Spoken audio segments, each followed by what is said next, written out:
السلام عليكم ورحمة الله. بسم الله الرحمن الرحيم. الحمد لله رب العالمين، والصلاة والسلام على رسوله الأمين وعلى آله وصحبه أجمعين. أما بعد، إن أريد إلا الإصلاح ما استطعت وما توفيقي إلا بالله عليه توكلت وإليه أنيب. ബഹുമാന്യരായ സഹോദരങ്ങളെ, പരിശുദ്ധവും പരിപാവനവുമായ മതത്തിന്റെ ആദർശങ്ങൾ അറിയാനും പഠിക്കാനും വേണ്ടിയുള്ള നമ്മുടെ ഈ കൂടൽ അല്ലാഹു തആല ഒരു സ്വാലിഹായ അമലായി നമ്മിൽ നിന്നും കബൂൽ ചെയ്യട്ടെ എന്ന് പ്രാർത്ഥിക്കുകയാണ്. സഹോദരങ്ങളെ, മതം അത് കൃത്യമായി പരിചയപ്പെടുത്താൻ കഴിയാതെ ഈ കാലഘട്ടത്തിൽ മതം എന്നത് ഒരുതരം മതമായി അഥവാ ഒരുതരം ഭ്രാന്തായും ഒരു മതപ്പാടായും ഒരു വിഭാഗം പരിചയപ്പെടുത്തുമ്പോ, പരിശുദ്ധമായ ഇസ്ലാം എന്ത് ആദർശമാണ് മുന്നോട്ട് വെക്കുന്നത് എന്നതിനെ കുറിച്ചുള്ള കൃത്യമായ ഒരു പഠനമാണ് ഇവിടെ നടക്കുന്നത്. അതുകൊണ്ട് തന്നെയാണ് ഇതിന്റെ പേര് ആദർശ സംഗമം എന്നായത്.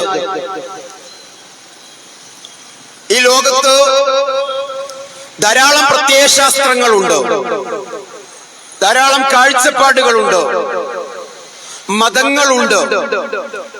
പക്ഷേ പരിശുദ്ധമായ ഇസ്ലാം മുന്നോട്ട് വെക്കുന്ന ആദർശം, അതിന്റെ വ്യത്യസ്തത എന്താണ് എന്ന ചോദ്യത്തിന് ഒരേ ഒരു മറുപടിയാണ് ലോകത്തിന്റെ മുന്നിൽ ഇസ്ലാമിന് വെക്കാനുള്ളത്. അത് ഏകദൈവ വിശ്വാസമാണ് ഇസ്ലാം എന്നതാണ്. മനുഷ്യ സമൂഹത്തെ വിളിച്ചുകൊണ്ട് റബ്ബ് തആല ഖുർആനിലൂടെ പറഞ്ഞ വാക്ക്, يا أيها الناس اعبدوا ربكم الذي خلقكم والذين من قبلكم لعلكم تتقون الذي جعل لكم الأرض فراشا والسماء بناء وأنزل من السماء ماء فأخرج به من الثمرات رزقا لكم فلا تجعلوا لله أندادا وأنتم تعلمون. അല്ലയോ മനുഷ്യ സമൂഹമേ, മനുഷ്യരെ എന്ന് വിളിച്ചുകൊണ്ടാണ് വിശുദ്ധ ഖുർആനിന്റെ പ്രഖ്യാപനം. നിങ്ങൾ നിങ്ങളുടെ രക്ഷിതാവിനെ നിങ്ങൾ ആരാധിക്കണം. അവൻ ആരാണ്? പലപ്പോഴും പല ആളുകളും പറയുമ്പോ അതിൽ വർഗീയതകൾ ഉണ്ടാവാറുണ്ട്. എന്നാൽ ഇസ്ലാം മുന്നോട്ട് വെക്കുന്ന ആദർശത്തിൽ വക്രതയോ വർഗീയതയോ ഇല്ല. നീ നിന്റെ രക്ഷിതാവിനെ മാത്രം ആരാധിക്കണം. അല്ലദീ ഖലഖക്കും, അവൻ ആരാണ്? നിന്നെ സൃഷ്ടിച്ചവനാണ്. വല്ലദീന മിൻ ഖബ്ലിക്കും, നിനക്ക് മുമ്പുള്ളവരെ സൃഷ്ടിച്ചവനാണ്. ലഅല്ലക്കും തത്തഖൂൻ, നീ സൂക്ഷ്മതയോടുകൂടെ ജീവിക്കുന്ന ഒരു നല്ല മനുഷ്യനാവണമെങ്കിൽ നീ ചെയ്യേണ്ടുന്ന പ്രവർത്തനം, നീ നിന്നെ സൃഷ്ടിച്ച നിന്റെ രക്ഷിതാവിനെ മാത്രം ആരാധിക്കുക എന്നതാണ്. ഇവിടെ നിങ്ങൾ കേട്ടല്ലോ ഇസ്ലാഹി പ്രസ്ഥാനത്തിന്റെ ചരിത്രം. ഇസ്ലാഹി പ്രസ്ഥാനം ഈ പരിശുദ്ധമായ ഇസ്ലാമിന്റെ യഥാർത്ഥ ആദർശത്തെ ജനങ്ങളെ പഠിപ്പിക്കുകയാണ് ചെയ്തത്. മനുഷ്യർ ആത്മീയ ചൂഷണങ്ങളിലും അന്ധവിശ്വാസങ്ങളിലും സമാധാനം കാണാതെ ഉലയുന്ന ഒരു കാലഘട്ടം. ആ കാലഘട്ടത്തിലെല്ലാം പരിശുദ്ധമായ ഇസ്ലാം അവരെ നന്മയിലേക്ക് ക്ഷണിച്ചതോ ഏകദൈവ വിശ്വാസം പറഞ്ഞുകൊണ്ടാണോ, ഏകനായ നാഥനെ പരിചയപ്പെടുത്തിക്കൊണ്ടാണോ, അള്ളാഹുവിനെ കുറിച്ചുള്ള ബോധ്യമുണ്ടാക്കിക്കൊണ്ടാണോ? ഖുൽ ലൻ യുസീബനാ ഇല്ലാ മാ കതബല്ലാഹു ലനാ ഹുവ മൗലാനാ. നബിയെ, താങ്കൾ അവരോട് പറഞ്ഞു കൊടുക്കണം, അവരുടെ ജീവിതത്തിലുള്ള ഏത് പ്രതിസന്ധികളും പ്രയാസങ്ങളും ബുദ്ധിമുട്ടുകളും ഒരു മുസീബത്തും ഒരാൾക്കും വന്നു ഭവിക്കുകയില്ല. അല്ലാഹു എന്താണോ അവർക്ക് തീരുമാനിച്ചത്, അവരെ സൃഷ്ടിച്ച നാഥൻ എന്താണോ തീരുമാനിച്ചത്, അതല്ലാതെ മറ്റൊന്നും അവരുടെ ജീവിതത്തിൽ ഉണ്ടാവില്ല. അതുകൊണ്ട് തന്നെ ആ റബ്ബിൽ വിശ്വസിക്കുന്ന ആളുകൾ ആ നാഥനിൽ തവക്കുലാക്കട്ടെ.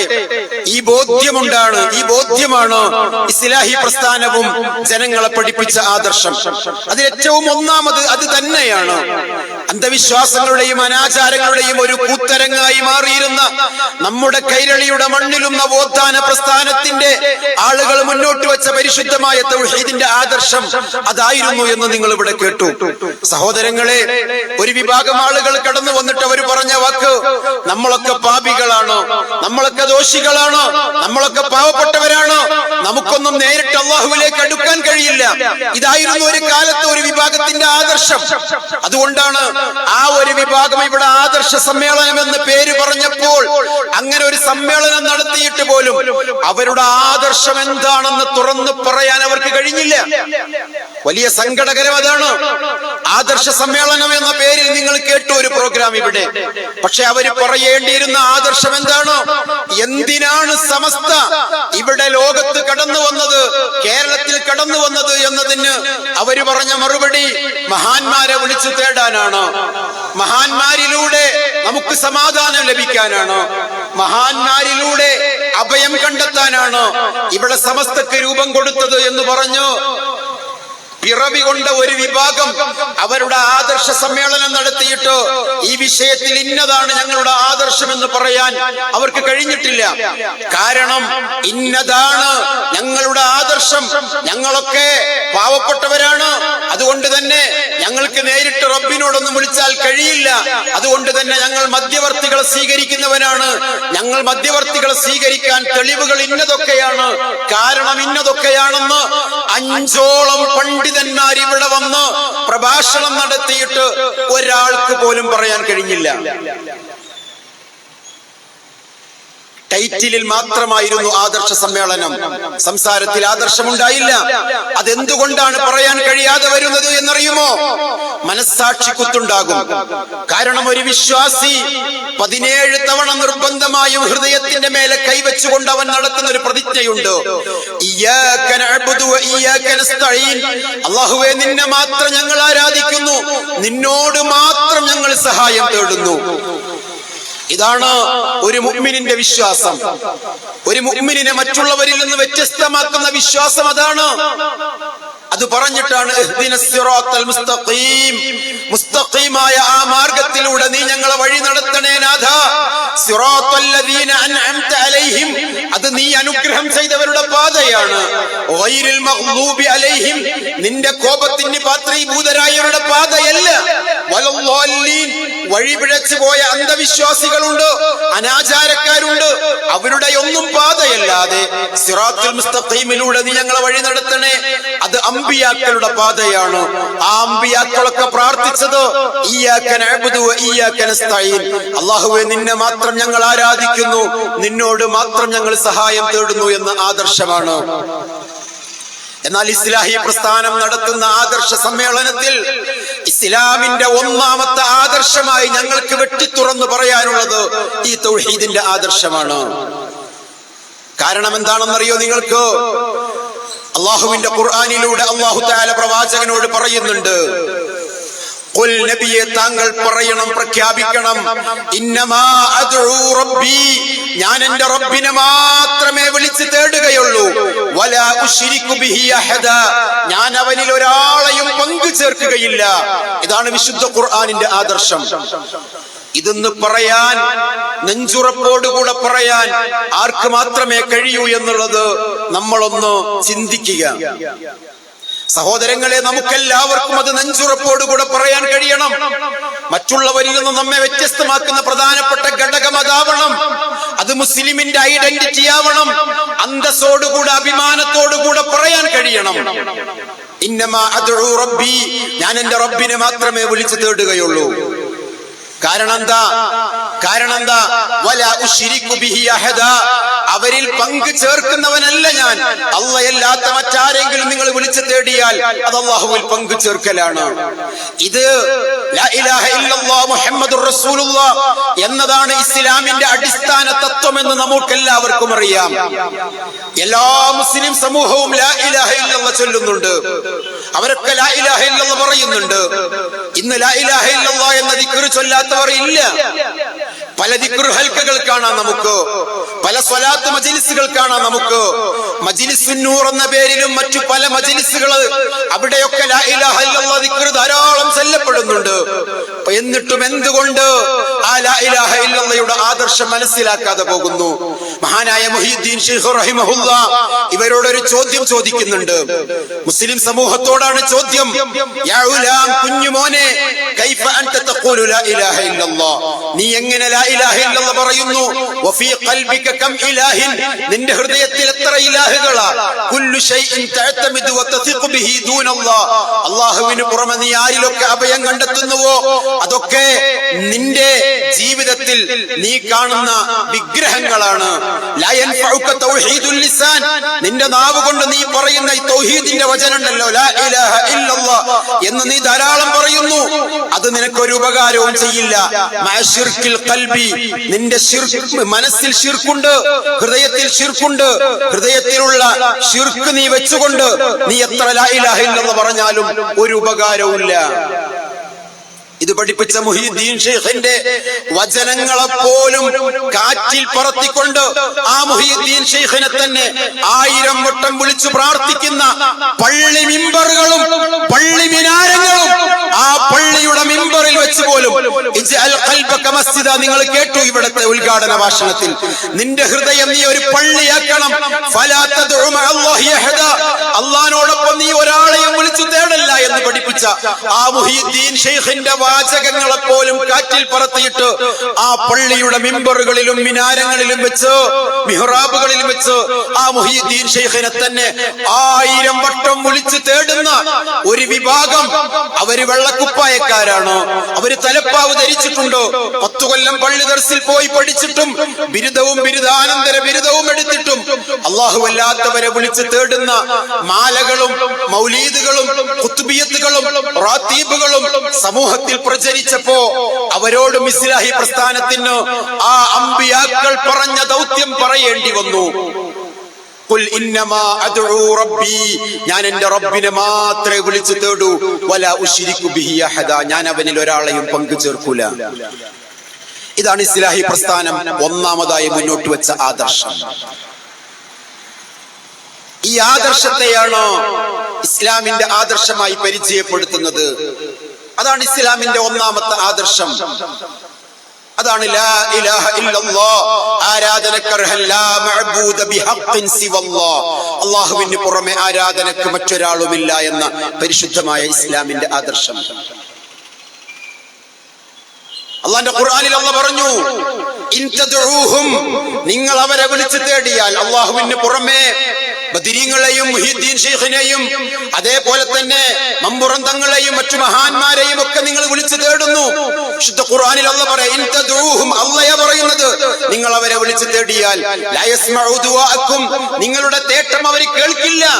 വലൗ സമിഉ, ഇനി കേൾക്കുമെന്ന് നിങ്ങൾ ആദർശ സമ്മേളനങ്ങളും വാദപ്രതിവാദങ്ങളും സംവാദങ്ങളൊക്കെ നടത്തിയിട്ട് നിങ്ങൾ എത്ര തെളിയിക്കാൻ ശ്രമിച്ചാലും മസ്തജാബു ലക്കും, അവര് നിങ്ങൾക്ക് ഉത്തരം ചെയ്യില്ല. വയൗമൽ ഖിയാമത്തി യക്ഫുറൂന ബിശിർക്കിക്കും, ഖിയാമത്ത് നാളിൽ നിങ്ങൾ ചെയ്ത ശിർക്കിനെ അവർ നിഷേധിക്കും. ഇത് അല്ലാഹുവിന്റെ വാക്കാണ്. ഇൻതദൂഹും, നിങ്ങൾ അവരെ വിളിച്ചു തേടിയാൽ എന്നതിന് തഫ്സീറുൽ ഖുർത്തുബി അടക്കം പള്ളി ദർസിൽ പഠിപ്പിക്കുന്ന ഖുർത്തുബി തഫ്സീർ അടക്കം സകല മുഫസ്സിരീങ്ങളും പറഞ്ഞ വാക്ക്, അതിലേറ്റവും പ്രധാനപ്പെട്ട ഒരു വാക്ക് ഐ ഇൻ തസ്തഈസു ബിഹിം ഫിൻ നവാഇബി, ആബൽ ഘട്ടത്തിൽ നിങ്ങൾ അവരെ വിളിച്ച് ഇസ്തിഗാസ നടത്തിയാൽ ലാ യസ്മഉ ദുആഅക്കും, നിങ്ങളുടെ തേട്ടം അവർ കേൾക്കില്ല. വലൗ സമിഉ, ഇനി കേൾക്കുമെന്ന് സങ്കൽപ്പിച്ചാലും മസ്തജാബു ലക്കും, ഉത്തരം ചെയ്യില്ല. അല്ലാഹു അല്ലാത്തവരെ വിളിച്ചു പ്രാർത്ഥിക്കുന്ന ഒരു ജനതയ്ക്ക് മുന്നിൽ അല്ലാഹുവിന്റെ ഖുർആനിന്റെ ആദർശം പറഞ്ഞു ദഅവത്ത് നടത്താനാണ് ഇസ്ലാഹി പ്രസ്ഥാനം എക്കാലത്ത് മുന്നോട്ട് വന്നിട്ടുള്ളത്. അല്ലാഹുവിന്റെ പ്രവാചകൻ അവരോട് പറഞ്ഞത് അദ്ദുആഉ ഹുവൽ ഇബാദ, നമ്മോട് പറഞ്ഞത്, മുസ്ലിം സമൂഹത്തോട് പറഞ്ഞത്, ലോക ജനതയോട് പറഞ്ഞത് ദുആ ഇബാദത്താണ്, ദുആ ഇബാദത്താണ്. എന്നിട്ട് അല്ലാഹുവിന്റെ റസൂൽ പറഞ്ഞു വഖാല റബ്ബുക്കും, നിങ്ങളുടെ റബ്ബ് പറയുന്നു എന്ന ആയത്ത് ഓതുകയാണ്. ഉദൂനി, നിങ്ങൾ എന്നെ മാത്രം വിളിച്ച് ദുആ ചെയ്യണം, തേടണം. അസ്തജിബു ലക്കും, ഞാൻ നിങ്ങൾക്ക് ഉത്തരം ചെയ്യും. ഇന്നല്ലദീന യസ്തക്ബിറൂന അൻ ഇബാദതി, ഈ ഇബാദത്ത് എനിക്ക് മാത്രം നൽകുന്നതിൽ നിന്ന് അഹങ്കരിക്കുന്നവരാരോ, അത് അതാണ് ഇവിടെ ചെയ്തത്. ഏത് ഖുത്ബിയത്തിൽ പറഞ്ഞത് ഫൽയദ്ഉ യാ അബ്ദുൽ ഖാദിർ മുഹിയുദ്ദീൻ, മുഹിയുദ്ദീൻ ശൈഖേ എന്ന് വിളിച്ച് നിങ്ങൾ ദുആ ചെയ്തോളൂ എന്ന് ഖുത്ബിയത്ത്. ഇന്നമാ അദ്ഉ റബ്ബി, ഞാൻ എന്റെ റബ്ബിനെ മാത്രമേ വിളിച്ച് തേടുകയുള്ളൂ എന്ന് റസൂലുള്ളാഹ് അല്ലാഹുവിന്റെ ഖുർആൻ ഉദ്ധരിച്ചു. മുസ്ലിം സമൂഹമേ, നാം ഏതേറ്റെടുക്കണം? നമ്മുടെ റബ്ബിന്റെ കലാം ഏറ്റെടുക്കണോ? ആ മുത്തുനബിയുടെ വചനം ഏറ്റെടുക്കണോ? അതല്ല ഈ കായൽ പട്ടണത്തുള്ള ഈ തമിഴ്നാട്ടുകാരനായ സദഖത്തുള്ള മുസ്ലിയാരുണ്ടാക്കിയ ഖുത്ബിയത്ത് ഏറ്റെടുക്കണോ? ഇതാണ് ഇസ്ലാഹി പ്രസ്ഥാനത്തിന് നിങ്ങളോട് ചോദിക്കാനുള്ളത്. ഖുത്ബിയത്തിൽ പറയുന്നു, യാ ഖുത്ബ അഹ്ലിസ് സമാ വൽ അർളി ഗൗസഹുമാ ഗൈസഹുമാ യബ്നൈ അലിയൈൻ ഖദ് അഹ്റസ്ത ഇർസഹുമാ, ആകാശഭൂമി ലോകത്തുള്ളവർക്ക് മഴയും വെള്ളവും അരുവിയും ഒഴുക്കുന്ന മുഹിയുദ്ദീൻ ശൈഖ് എന്ന മഹാനെ ഞങ്ങളെ സഹായിക്കണേ. ഇതാണ് ഖുത്ബിയത്തിലെ വരി. വനജ്ഹി മിൻ ലല്ലാ ഫീഹാ മഹാലികുഹു സുൽത്താന കുല്ലി വലി മുഹിയുദ്ദീൻ, കത്തിക്കാളുന്ന ലല്ലാ എന്ന നരകത്തിൽ നിന്ന് മുഹിയുദ്ദീൻ ശൈഖേ അങ്ങ് ഞങ്ങളെ രക്ഷിക്കണേ. ഇതാണ് ഖുത്ബിയത്തിലെ വരി. അല്ലാഹുവിന്റെ റസൂൽ പഠിപ്പിച്ചത് അല്ലാഹുമ്മ അജ്ർനി മിനന്നാർ, اللهم ربنا آتنا في الدنيا حسنة وفي الآخرة حسنة وقنا عذاب النار. ശുദ്ധ ഖുർആൻ. നരകത്തിൽ നിന്ന് നീ ഞങ്ങളെ കാക്കണേ റബ്ബേ എന്ന് നിങ്ങൾ പ്രാർത്ഥിക്കണമെന്ന് വിശുദ്ധ ഖുർആൻ. നരകത്തിൽ നിന്ന് റബ്ബിനോട് കാവൽ തേടണമെന്ന് റസൂലുള്ളാഹിയുടെ ഹദീസ്.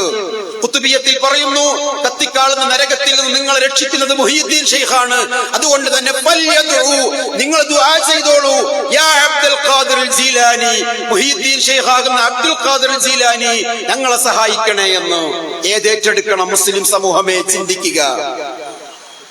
ഒരു വിഭാഗത്തിന്റെ ആദർശം എന്താണോ മറ്റൊരു വിഭാഗത്തിന്റെ ആദർശം എന്താണ്? ഇതിലേതാണ് യഥാർത്ഥ തൗഹീദിന്റെ ഇസ്ലാമിന്റെ ആദർശം? നിങ്ങൾ തെരഞ്ഞെടുക്കുക. ഞാൻ പറഞ്ഞ ഖുത്ബിയത്തിന്റെ വരിയുടെ അർത്ഥം അതല്ല എങ്കിൽ പള്ളിയിലെ ഉസ്താദുമാരുണ്ട്, ജീവിച്ചിരിപ്പുണ്ട്, അവരോട് നിങ്ങൾ ചോദിച്ചു പഠിക്കുക. ഒന്ന് രണ്ട് വരികൾ മാത്രമാണ് ഞാൻ പറഞ്ഞത്. മറ്റൊരു വരി കാണാം, ബസ്സിറു ഫുആദി സിറാതൻ അൻത സാലികുഹു അല്ലാഹു അഅതാകഹു ഫഅൻത മാലികുഹു, ഹൃദയത്തിന് ഉൾക്കാഴ്ചയും ഹിദായത്തും നൽകണേ. അല്ലാഹു അഅതാകഹു, അങ്ങേക്ക് അത് അല്ലാഹ് തന്നതാണെങ്കിൽ ഫഅൻത മാലികുഹു, ഇനി അതിന്റെ ഉടയോൻ, ഇനി അതിന്റെ ഉടമസ്ഥനാകുന്ന മാലിക് മുഹിയുദ്ദീൻ ശൈഖേ അങ്ങാണെന്ന് ഖുത്ബിയത്ത്. ഹിദായത്തിന്റെ മാലിക് റബ്ബ് മാത്രമാണെന്ന് വിശുദ്ധ ഖുർആൻ. ഏതേറ്റെടുക്കണം? ഏതാദർശം തെരഞ്ഞെടുക്കണം? ആരുടെയും അടിമകളായി നമ്മൾ മാറണ്ട. എന്റെ ശബ്ദം കേൾക്കുന്ന നാട്ടുകാരെ, നിങ്ങളോട് ഗുണകാംക്ഷ മാത്രമാണ് ഞങ്ങൾക്കുള്ളത്. ഞങ്ങൾ പറയുന്നതിൽ എന്തെങ്കിലും തെറ്റുണ്ടെങ്കിൽ ആദർശപരമായി നിങ്ങൾ അതിനെ തിരുത്താം, നിങ്ങൾക്ക് ആശയപരമായി തിരുത്താം. വിശുദ്ധ ഖുർആൻ പറയുന്നു, ഇന്നക ലാ തഹ്ദീ മൻ അഹ്ബബ്ത ഇന്നല്ലാഹ യഹ്ദീ മൻ യശാ, നബിയെ താങ്കൾ ഇഷ്ടപ്പെടുന്നവരെ പോലും ഹിദായത്തിലാക്കാൻ താങ്കൾക്ക് കഴിയില്ല, അല്ലാഹുവാണ് ഹിദായത്ത് നൽകുന്നത്. ഖുത്ബിയത്തിൽ പറയുന്നു, മുഹിയുദ്ദീൻ ശൈഖിന് ഹിദായത്ത് നൽകിയിട്ടുണ്ട്, ഇനി അതിന്റെ മാലിക്കാകുന്ന ഉടയോനും ഉടമസ്ഥനും മുഹിയുദ്ദീൻ ശൈഖാണ്. ആ മുഹിയുദ്ദീൻ ശൈഖിനോടാണ് ഹിദായത്ത് തേടേണ്ടതെന്ന് ഖുത്ബിയത്ത്. ഏതേറ്റെടുക്കണം? ഏത് വലിച്ചെറിയണം?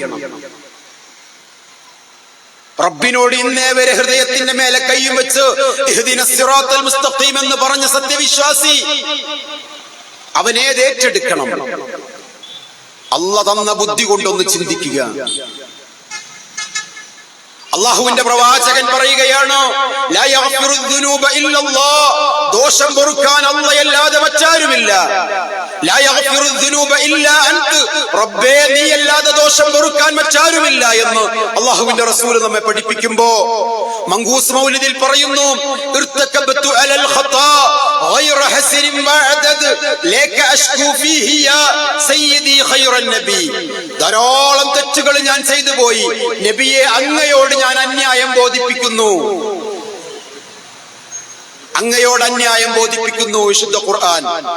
ഖുർആൻ പറയുന്നു, ഇന്നമാ അഷ്കു ബസ്സി വഹുസ്നി ഇലല്ലാഹ്, എന്റെ പ്രയാസവും എന്റെ അന്യായം ബോധിപ്പിക്കലും എന്റെ റബ്ബിനോട് മാത്രമാണ്.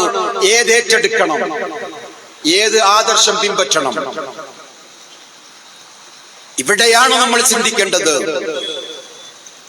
അള്ളാഹുവിന്റെ ഖുർആൻ, അള്ളാഹുവിന്റെ പ്രവാചകൻ അവര് പഠിപ്പിക്കുന്നത് അള്ളാഹു തആല പറയാണ്, അള്ളാഹുവിന്റെ പ്രവാചകനെ വിളിച്ചുകൊണ്ട് പറയാണ്, എന്റെ അടിമകളെ, തെറ്റ് ചെയ്ത എന്റെ അടിമകളെ വിളിച്ചു പറയണം നബിയേ, ലാ തഖ്നുതു മിർ റഹ്മത്തില്ലാ, അല്ലാഹുവിന്റെ അനുഗ്രഹത്തെ തൊട്ട് നിങ്ങൾ നിരാശപ്പെടല്ല. ഇന്നല്ലാഹ യഗ്ഫിറു ദുനൂബ ജമീഅൻ, നിങ്ങളുടെ മുഴുവൻ പാപങ്ങളും പൊറുക്കാൻ അല്ലാഹു തയ്യാറാണ്. ഇന്നഹു ഹുവൽ ഗഫൂറുർ റഹീം, അവൻ പൊറുക്കുന്നവനും കരുണാനിധിയുമാണ്. വിശുദ്ധ ഖുർആൻ. ഖുൽ യാ ഇബാദിയല്ലദീന അസ്റഫു അലാ അൻഫുസിഹിം, തെറ്റ് ചെയ്ത അടിമകളെ വിളിച്ചു പറയണം നബിയേ, എന്റെ അടിമകൾ പാപികളായിട്ടുണ്ടാകാം, എന്റെ അടിമകളിൽ തെറ്റ് വന്നിട്ടുണ്ടാകാം, എന്റെ അടിമകൾ ദോഷികളായിട്ടുണ്ടാകാം, പക്ഷെ അവരെന്റെ അടിമകളാണ്. അവരെന്നെ വിളിച്ചു തേടട്ടെ, ഞാൻ അവർക്ക് ഉത്തരം ചെയ്യും. അവരോട് പറയണം, അള്ളാന്റെ അനുഗ്രഹത്തെ തൊട്ട് നിരാശപ്പെടല്ല, അള്ളാന്റെ അനുഗ്രഹം വിശാലമാണ്, നിങ്ങളെ ഏറ്റെടുക്കാൻ റബ്ബുണ്ട്. അലൈസല്ലാഹു ബികാഫിൻ അബ്ദ, അടിമക്ക് അല്ലാഹ് പോരെ എന്ന ചോദ്യത്തിന് ഹസ്ബിയല്ലാഹു വ നിഅമൽ വക്കീൽ എന്ന് പറയണം എന്ന് വിശുദ്ധ ഖുർആൻ. ശറഫുൽ അനാമിൽ പഠിപ്പിക്കുകയാണ്, അൻത ഗഫാറുൽ ഖതായ വദ്ദുനൂബിൽ മൂബിഖാതി, ദോഷങ്ങളൊക്കെ പൊറുക്കുന്നത് റസൂലുള്ളയാണ്. മൂബിഖാത്താകുന്ന വൻ പാപങ്ങൾ പോലും പൊറുക്കുന്നത് നബിയോടാണ്. ആ നബിയോടാണ് പൊറുക്കലിനെ തേടേണ്ടത്. അള്ളാന്റെ റസൂൽ ഇങ്ങനെ ഇരിക്കുന്ന ഒരു സദസ്സ്, ഒരു കല്യാണ സദസ്സ്. ആ കല്യാണ സദസ്സിലേക്ക് അള്ളാന്റെ റസൂൽ ഇങ്ങനെ കയറി വരുമ്പോ അവിടുത്തെ കുട്ടികൾ ചില പാട്ടുകൾ ഇങ്ങനെ പാടിയിരുന്നു. ആ പാട്ടുകൾ ഇങ്ങനെ കേട്ടു. അള്ളാന്റെ റസൂൽ കടന്നു വരികയാണ്. ആ കുട്ടികൾ റസൂലുള്ളാഹിനെ കണ്ടപ്പോ ആ കുട്ടികൾ പറഞ്ഞു, വഫീനാ നബിയ്യുൻ യഅലമു മാ ഫീ ഗദി, ഞങ്ങളിലുണ്ടൊരു മുത്തുനബി, ഞങ്ങളിലുണ്ടൊരു പ്രവാചകൻ. വഫീനാ നബിയ്യുൻ, ഞങ്ങൾക്കൊരു പ്രവാചകനുണ്ട്. യഅലമു മാ ഫീ ഗദി, നാളെ വരാനിരിക്കുന്ന കാര്യങ്ങൾ പോലും പ്രവചിക്കുന്ന പ്രവാചകനാണ്. ഇത് പറഞ്ഞപ്പോ അള്ളാഹുവിന്റെ റസൂല് ഓ, എന്നെ കുറിച്ച് എന്റെ സ്വഹാബത്തുകള്, എന്റെ കുട്ടികൾ വല്ലാതെ പുകഴ്ത്തുന്നുണ്ട്, എന്റെ മദ്ഹ് പറയുന്നുണ്ട് എന്ന് പറഞ്ഞ് അഭിമാനിക്കുന്ന പ്രവാചകനെയല്ല കണ്ടത്. അള്ളാഹുവിന്റെ റസൂൽ ആ കുട്ടികളെ തിരുത്തിയിട്ട് പറഞ്ഞു, കുഞ്ഞുമക്കളെ, പൊന്നുമക്കളെ, ആ വരി പാടരുത്. എന്താ റസൂലുള്ളാഹിനെ കുറിച്ച് അവർ പറഞ്ഞത്? ഞങ്ങളിൽ വരാൻ പോകുന്ന ഒരു പ്രവചിക്കുന്ന ഒരു മുത്തുനബി വരാനുണ്ടെന്ന് പറഞ്ഞപ്പോൾ റസൂലുള്ളാഹി പറഞ്ഞത്, ലാ യഅലമുൽ ഗൈബ ഇല്ലല്ലാഹ്, വരാൻ പോകുന്ന അദൃശ്യങ്ങൾ റബ്ബിനല്ലാതെ മറ്റൊരാൾക്കും അറിയില്ല എന്ന് പറഞ്ഞ് ആ മക്കളെ പോലും തിരുത്തിയ റസൂലുള്ളാഹി. അതാണ് നമ്മുടെ നേതാവ് നബിയുനാ മുഹമ്മദുർ റസൂലുള്ളാഹി സ്വല്ലല്ലാഹു അലൈഹി വസല്ലം. അല്ലാഹുവിന്റെ പ്രവാചകന്റെ സദസ്സിൽ ഒരാള് മാഷാ അല്ലാഹു വശിഖ്ത എന്ന് പറഞ്ഞപ്പോ, അല്ലാഹും അങ്ങും ഉദ്ദേശിച്ചാൽ എന്ന് പറഞ്ഞപ്പോ, അജഅൽതനി ലില്ലാഹി നിദ്ദ, അല്ലാഹുവിന്റെ പേരിനോടൊപ്പം എന്നെ നീ ചേർത്തി പറയുകയാണോ? അങ്ങനെ പറയരുതെന്ന് അല്ലാഹുവിന്റെ പ്രവാചകൻ പഠിപ്പിച്ചു.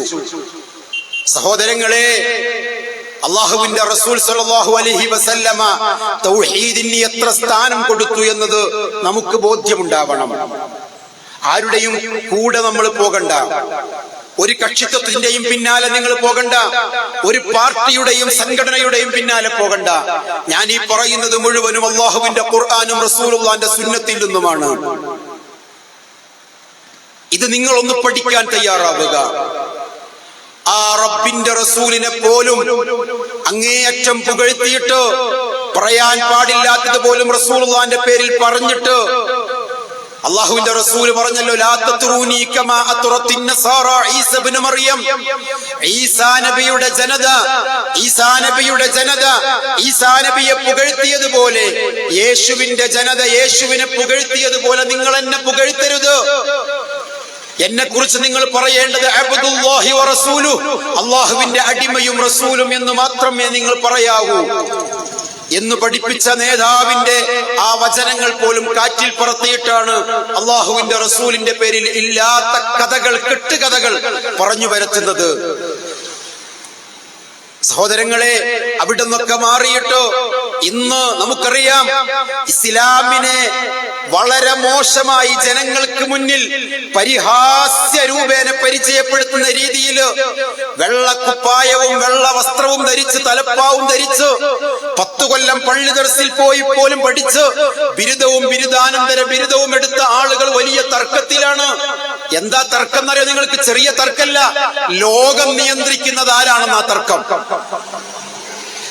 നിങ്ങൾ നോക്കണം, കൊച്ചു കുട്ടികളെ പോലും ലജ്ജിപ്പിക്കുന്ന രീതിയിൽ സ്റ്റേജ് കെട്ടി ഉസ്താദുമാർ തമ്മിൽ പരസ്പരം തർക്കിക്കുക, ലോകം നിയന്ത്രിക്കുന്നത് ആരാണെന്ന്.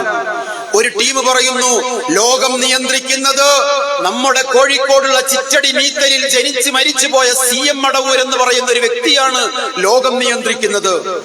ഇത് പറയുന്നത് അഹ്സനിമാരാണ്, ഇത് പറയുന്നത് സഖാഫിമാരാണ്, ഇത് പറയുന്നത് ഫൈസിമാരാണ്. ലോകം നിയന്ത്രിക്കുന്നത് CM മടവൂരാണ് പോലും. ട്രെയിന് പോലും പിടിച്ചു നിർത്താൻ, ഫ്ലൈറ്റ് പോലും CM മടവൂരിന്റെ കണ്ണൊന്ന് ചിമ്മിയാൽ ഫ്ലൈറ്റുകളൊക്കെ കൂട്ടിമുട്ടും പോലും.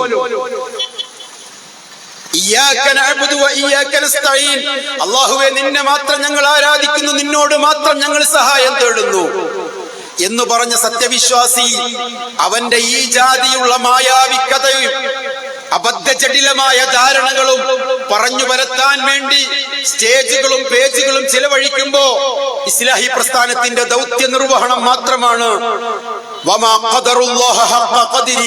അള്ളാനെ കണക്കാക്കേണ്ടതുപോലെ അവരെ കണക്കാക്കിയില്ല എന്നുള്ളത്.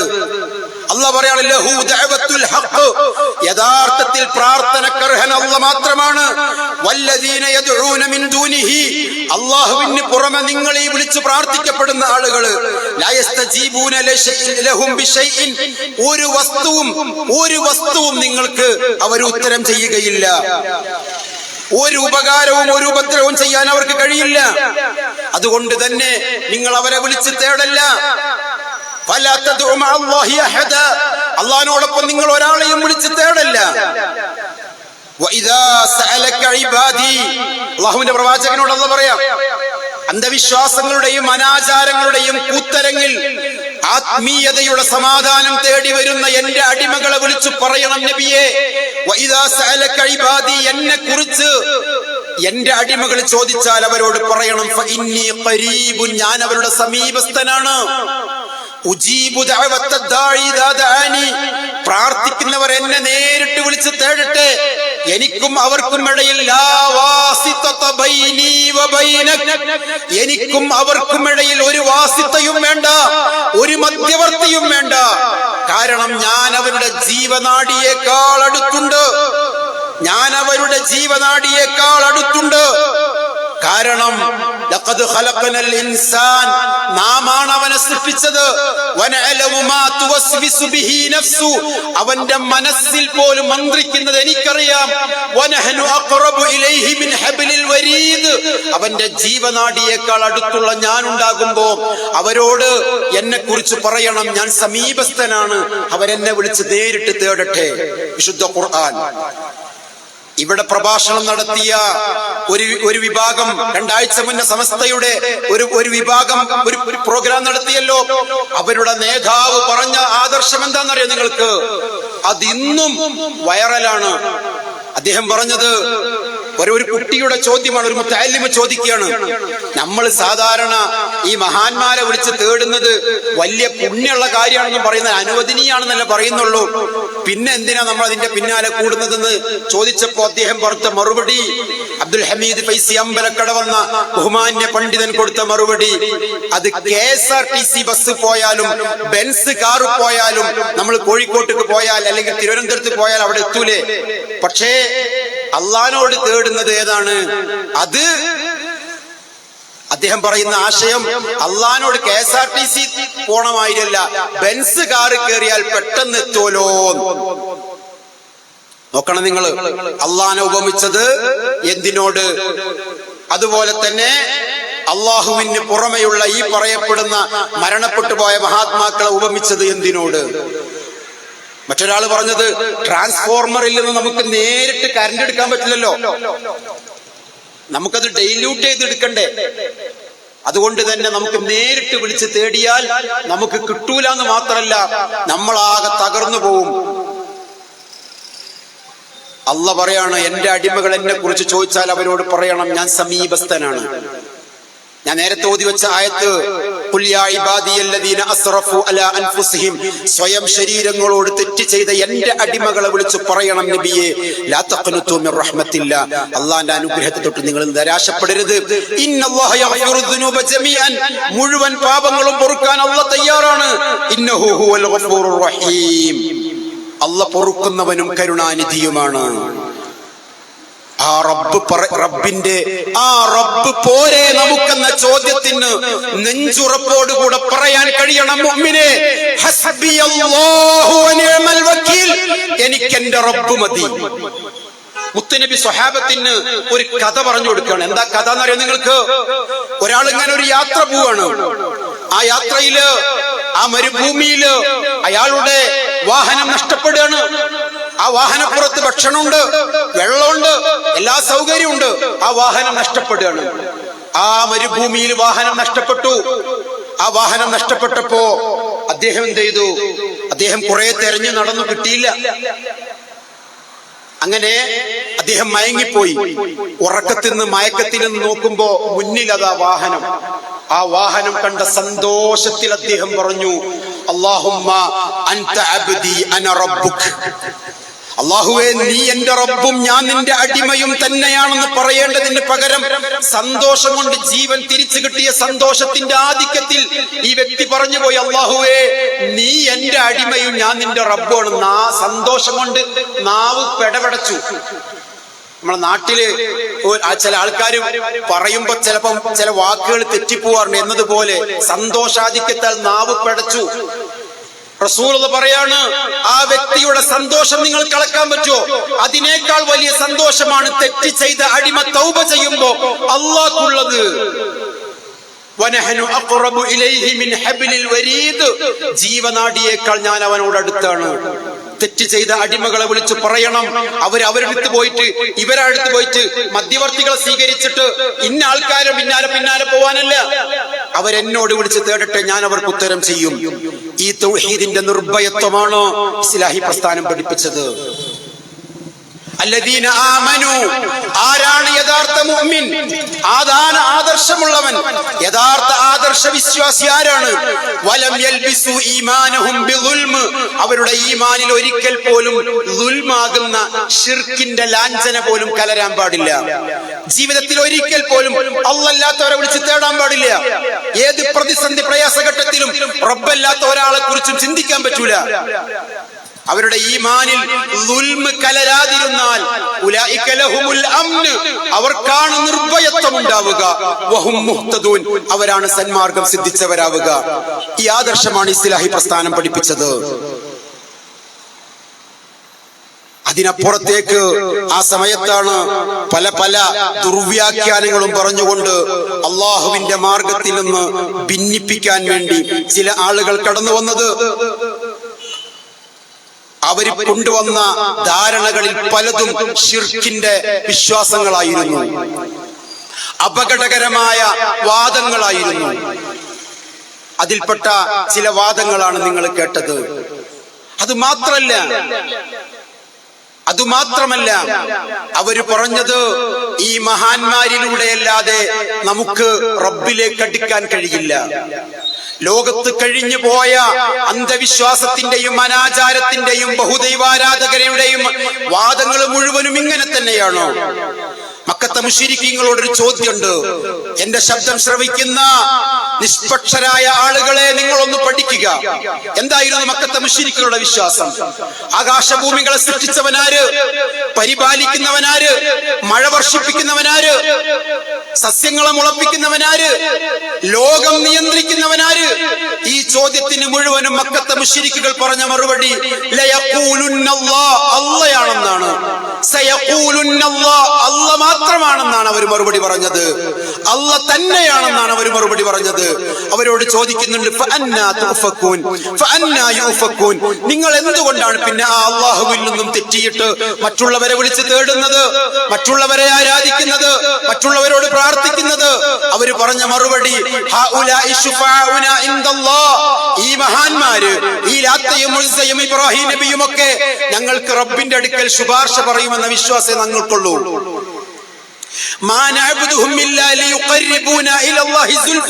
ഞങ്ങൾ ഇവരെ ഒന്നും ആരാധിക്കുന്നില്ല, ഇവരൊക്കെ അള്ളാഹുവിലേക്ക് ഞങ്ങളെ അടുപ്പിക്കുമെന്ന ഒരു വിശ്വാസം മാത്രമാണ്. കേരളക്കരയില് മാസങ്ങൾക്ക് മുമ്പ് ഒരു സംവാദം നടന്നു, നിങ്ങൾ അറിഞ്ഞിട്ടുണ്ടാകും. എടവണ്ണയിൽ വെച്ച്, തിരുവാലിയിൽ വെച്ച്. എന്തായിരുന്നു ആ സംവാദത്തിന്റെ തീം എന്നറിയോ നിങ്ങൾക്ക്? എന്തായിരുന്നു വിഷയമെന്നറിയോ നിങ്ങൾക്ക്? കേരളത്തിലെ അറിയപ്പെട്ട ഒരു രാഷ്ട്രീയ നേതാവ്, കേരളത്തിലെ അറിയപ്പെട്ട ഒരു സാമുദായിക രാഷ്ട്രീയ നേതാവ്, അദ്ദേഹത്തിന്റെ പ്രഭാഷണ മധ്യേ അദ്ദേഹം ഒരു കാര്യം പറഞ്ഞു. നേരിട്ട് റബ്ബിനോട് തേടിയാൽ പോരെ, എന്തിനാണ് ഇടയാളന്മാർ? ഇതായിരുന്നു അദ്ദേഹത്തിന്റെ സംസാരത്തിൽ വന്ന ഒരു വാക്ക്. കാരണം എന്താണെന്നറിയോ? അദ്ദേഹം പറഞ്ഞിങ്ങനെ വന്നപ്പോ നമ്മുടെ നേതൃത്വത്തോട് നമുക്ക് പറയാനുള്ളത് നേരിട്ട് പറഞ്ഞാൽ മതി. ജില്ലാ കമ്മിറ്റിയോട് പറഞ്ഞ്, വേറെ ആൾക്കാരോട് ശുപാർശ പറഞ്ഞ് അങ്ങനെയുള്ള പരിപാടിയൊന്നും വേണ്ട. നമ്മളൊക്കെ നേരെ പോന്നുള്ള ടീമല്ലേ. നേരിട്ട് അള്ളാഹിനോട് തേടിയാ പോരെ, എന്തിനാണ് ഇടയാളന്മാർ? ഞാൻ അതിന്റെ ആളാണ്, ഞാൻ നേരിട്ട് റബ്ബിനെ വിളിച്ച് തേടുന്ന ആളാണ് എന്ന് കേരളത്തിലെ അറിയപ്പെട്ട ഒരു സാമുദായിക രാഷ്ട്രീയ പാർട്ടിയുടെ സംസ്ഥാന സെക്രട്ടറി പറഞ്ഞപ്പോ നമ്മുടെ കേരളത്തിൽ ചില ആളുകൾക്ക് വല്ലാതെ ഉരുണ്ട് കയറി.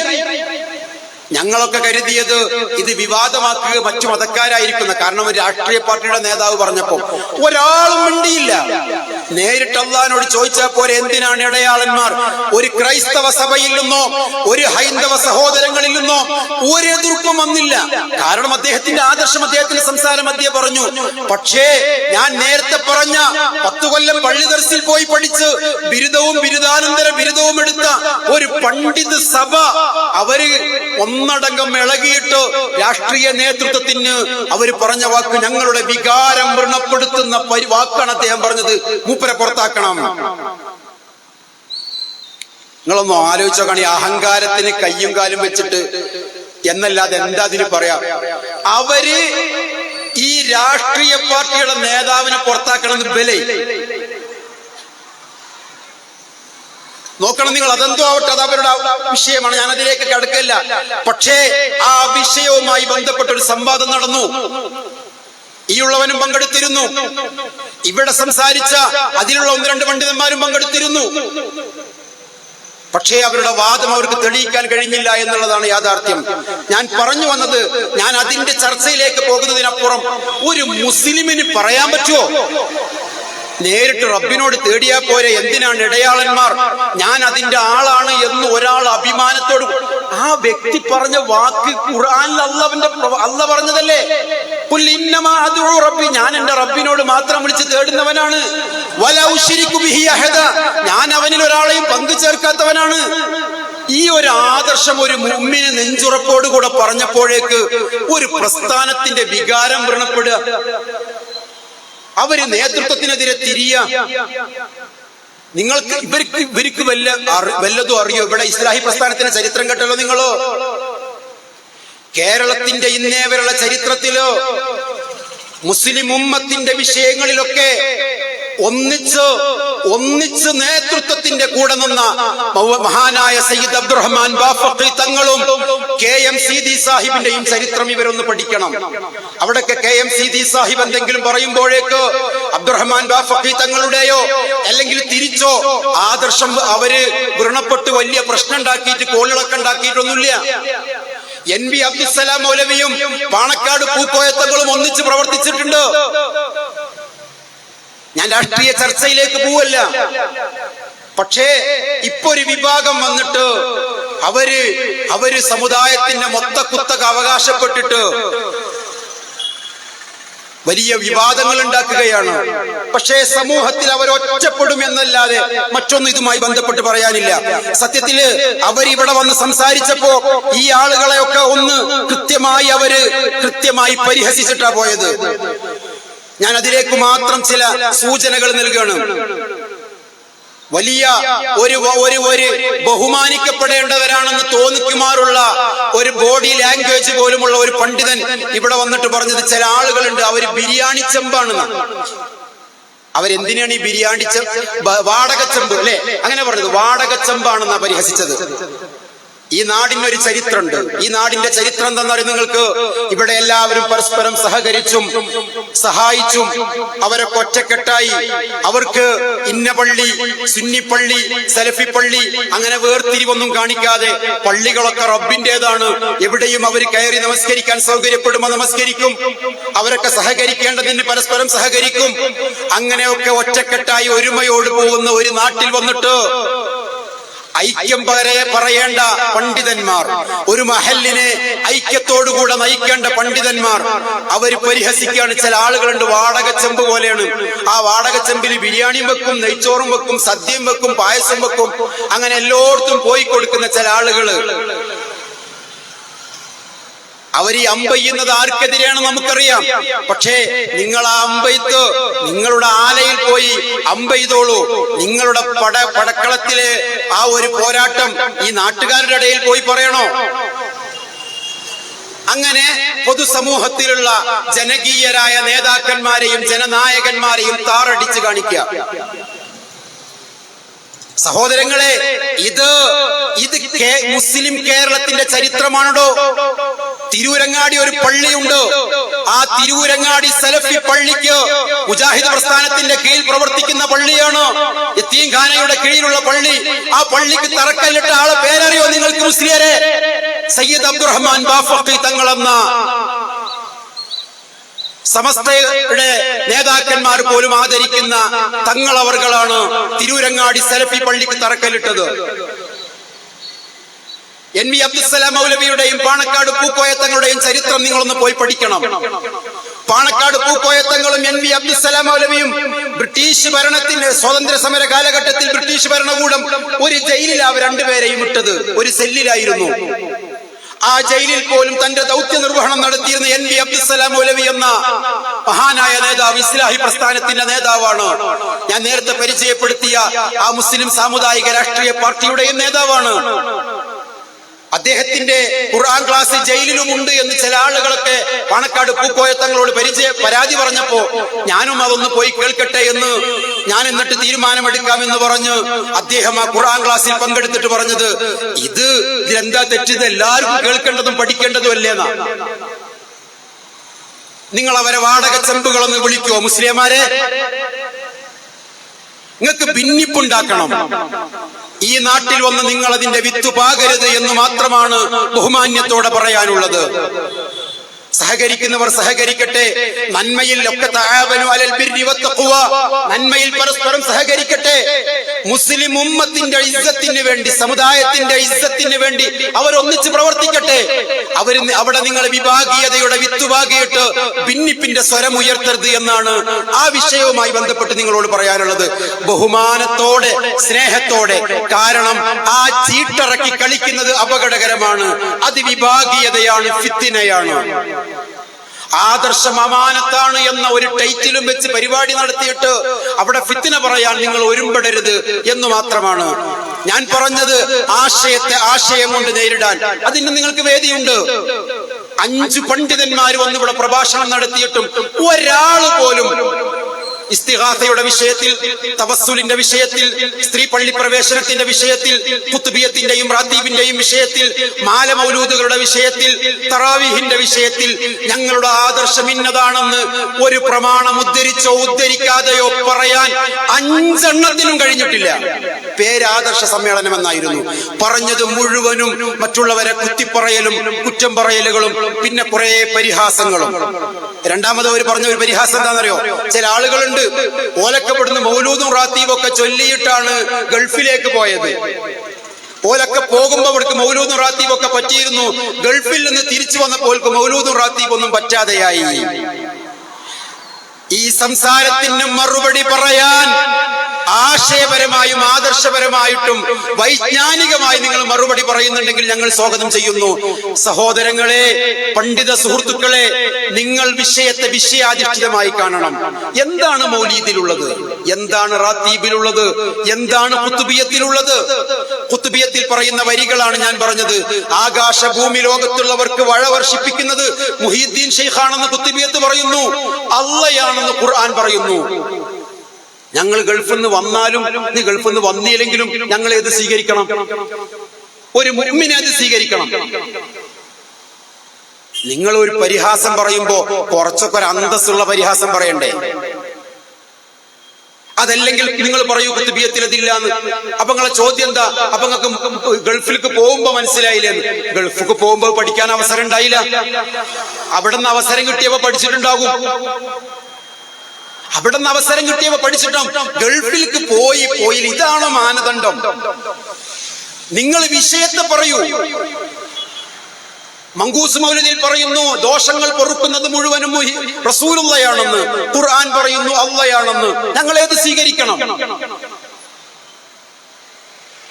നിങ്ങൾ ഈ പറയുന്ന റാത്തീബില് മുഹീദ്ദീൻ ശൈഖാണ് എല്ലാം നിയന്ത്രിക്കുന്നതെന്ന് പറയുന്നു. മുഹീദ്ദീൻ ശൈഖാണ് നരകത്തിൽ നിന്ന് നമ്മളെ രക്ഷിക്കുന്നതെന്ന് പറയുന്നു, ഹിദായത്തിലാക്കുന്നതെന്ന് പറയുന്നു. ഖുർആൻ അതിന് നേരെ വിപരീതം പറയുന്നു.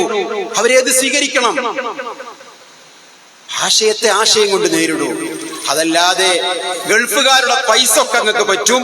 എന്നിട്ട് ഗൾഫിൽ നിന്ന് വരുമ്പോ അവര് എന്ത് ചെയ്തില്ല, അവര് പിന്നെ ഒരു വീടുണ്ടാക്കി ആ വീട് വാർക്കലിന് അവിടെ പ്രത്യേക അനാചാരവും അന്ധവിശ്വാസം ഒന്നും കൊണ്ടുവന്നില്ല. അപ്പൊ തന്നെ ഓന വഹാബിയാക്ക തള്ളുക അല്ലേ? മഹലിൽ നിന്ന് പുറത്താക്കുക, ഒറ്റപ്പെടുത്തുക, പ്രയാസം ഉണ്ടാക്കുക. ഇവിടെ ഈ മഹല്ലുകാർ അങ്ങനത്തേനൊന്നും മുതിർന്നിട്ടില്ല. അപ്പൊ ആ മഹല്ലുകാര് മുതിരാത്തതിനുള്ള ക്ഷോഭം കൊണ്ടാണോ നിങ്ങൾ ഇവിടെ വന്നതൊക്കെ പറഞ്ഞത് എന്നാ ഞങ്ങൾക്ക് തോന്നുന്നത്. എങ്കിൽ നിങ്ങളോട് പറയാനുള്ളത് ആ പയറിവിടെ വേവൂല എന്നാണ്. ഈ നാട്ടില്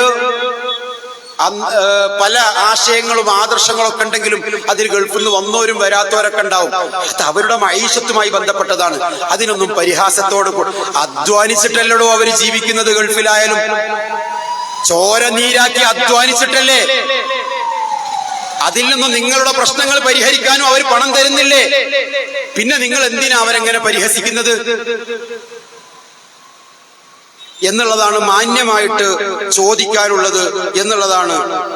പിന്നെ ഒരു വലിയൊരു വിവാദം പറഞ്ഞ് വലിയൊരു പ്രയാസം ഉണ്ടാക്കിയത് ഏതാണെന്നറിയോ?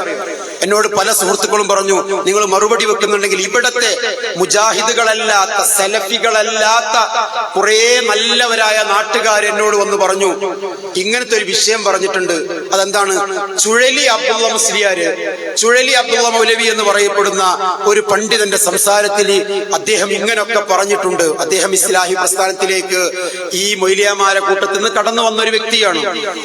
അദ്ദേഹത്തിന്റെ സംസാരത്തിൽ ഒരു സ്ഖലിതം വന്നു. അത് വന്നപ്പോ തന്നെ നേതൃത്വം ഇടപെട്ട് ആ നേതൃത്വം അദ്ദേഹത്തോട് തിരുത്താൻ പറഞ്ഞു. അദ്ദേഹം എന്താണെന്ന് വിശദീകരിച്ചു.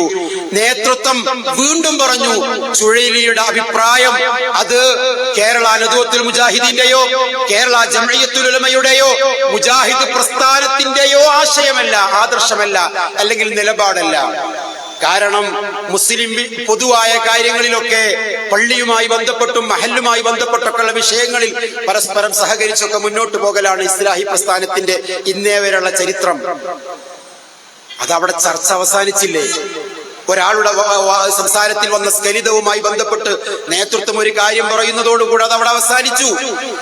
പക്ഷേ അത് ഇവർക്ക് അവസാനിപ്പിക്കാൻ പറ്റൂല. പണ്ടൊരാളൊരു കഥ പറഞ്ഞു. ഒരു ബസ്സിൽ ഇങ്ങനെ ഒരാളിങ്ങനെ അദ്ദേഹത്തിന്റെ ഒരു മോശമായ അസുഖം കാണിച്ചിട്ട് ഇങ്ങനെ പിരിവ് നടത്തുന്നുണ്ട്. അപ്പൊ ഒരു ഡോക്ടർ പറഞ്ഞത്രേ, നിങ്ങൾ ഇങ്ങനെ പിരിവ് നടത്തണ്ട, നിങ്ങൾ ആ പ്രശ്നത്തിന് നമ്മൾ പരിഹാരം കണ്ടോളാം, അതിന്റെ മുഴുവൻ ചികിത്സയും ഞാൻ ഏറ്റെടുത്ത് ഞാൻ അത് ശരിയാക്കി തരാം. ഇയാളവിടെ ചൂടായി ഡോക്ടറോട്, എങ്ങനെ നിങ്ങൾ ചികിത്സ ശരിയാക്കി തരാം, പിന്നെ എനിക്കെങ്ങനെ ജീവിക്കുക, ഞാൻ അതുകൊണ്ടല്ലേ ജീവിക്കണത്.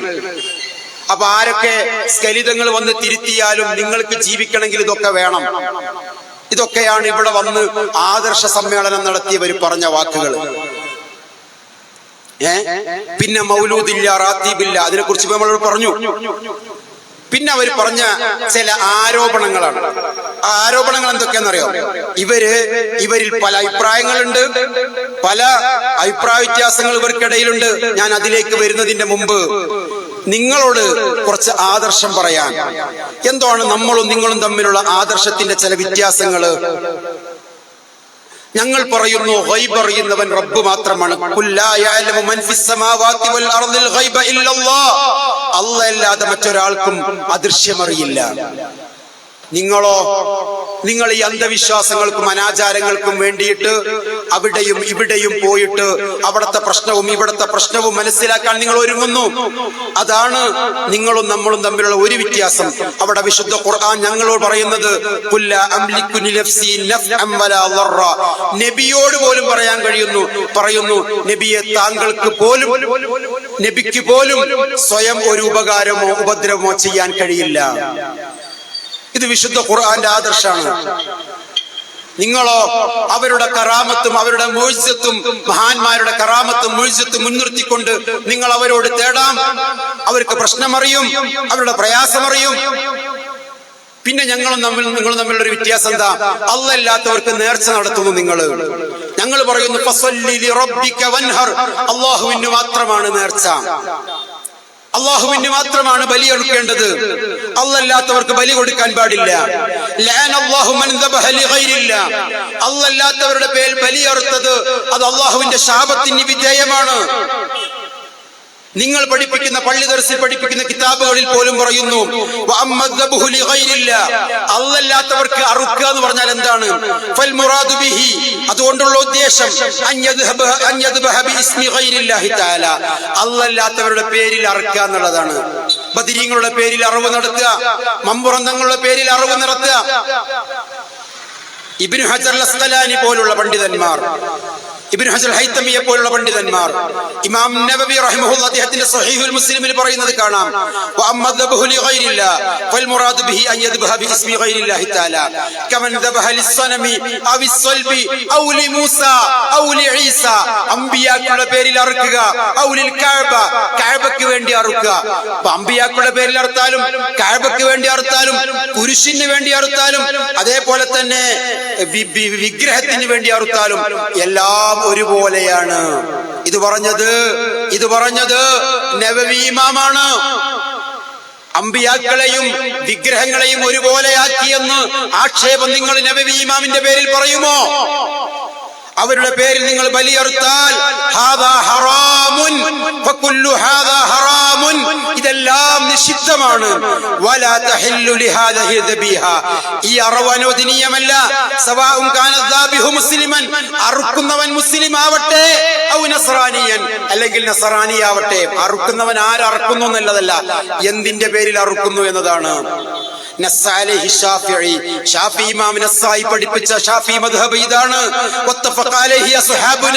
നമ്മുടെ അസ്ഹാബ് പഠിപ്പിച്ച മുത്തഫഖായ നിലപാട് ഇതാണ്. തള്ളുമോ ഉസ്താദുമാരെ നിങ്ങള്?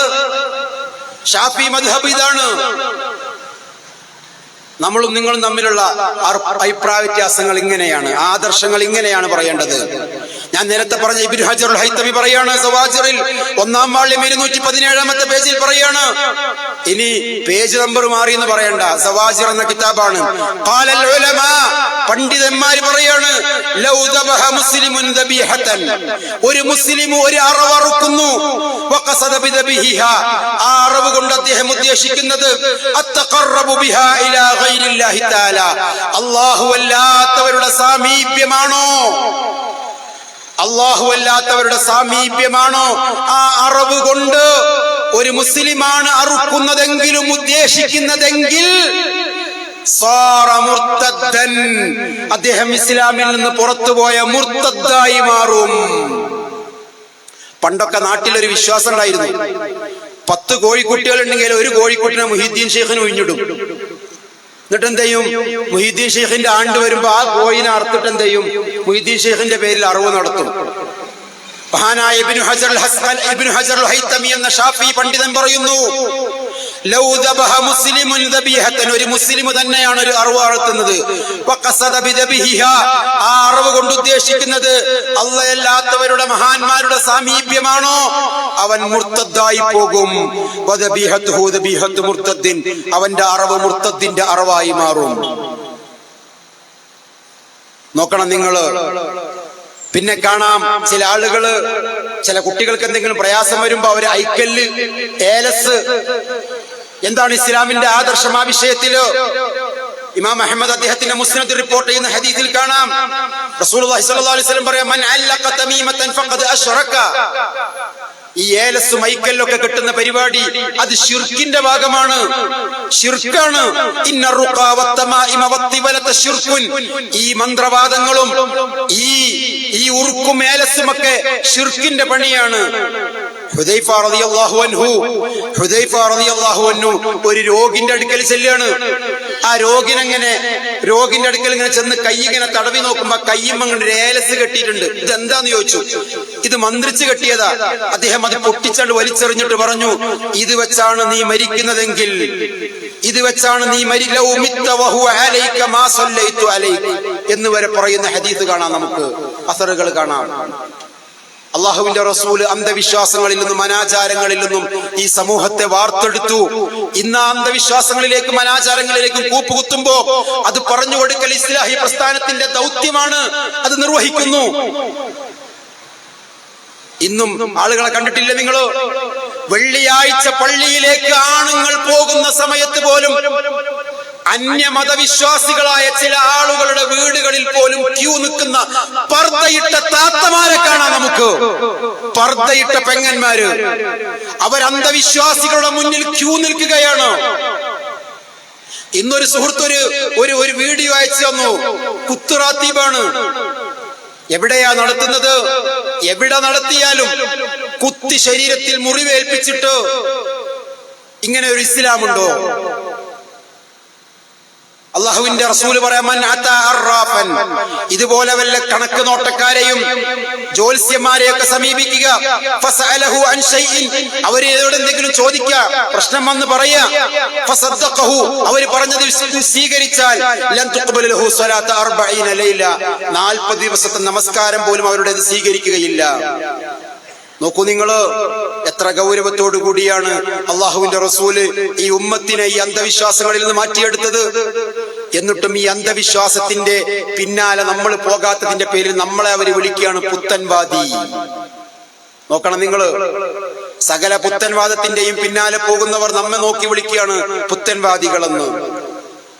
നമ്മുടെ നാടുകളിൽ ഉണ്ടായിരുന്ന അന്ധവിശ്വാസങ്ങൾ ചെറുതായിരുന്നോ?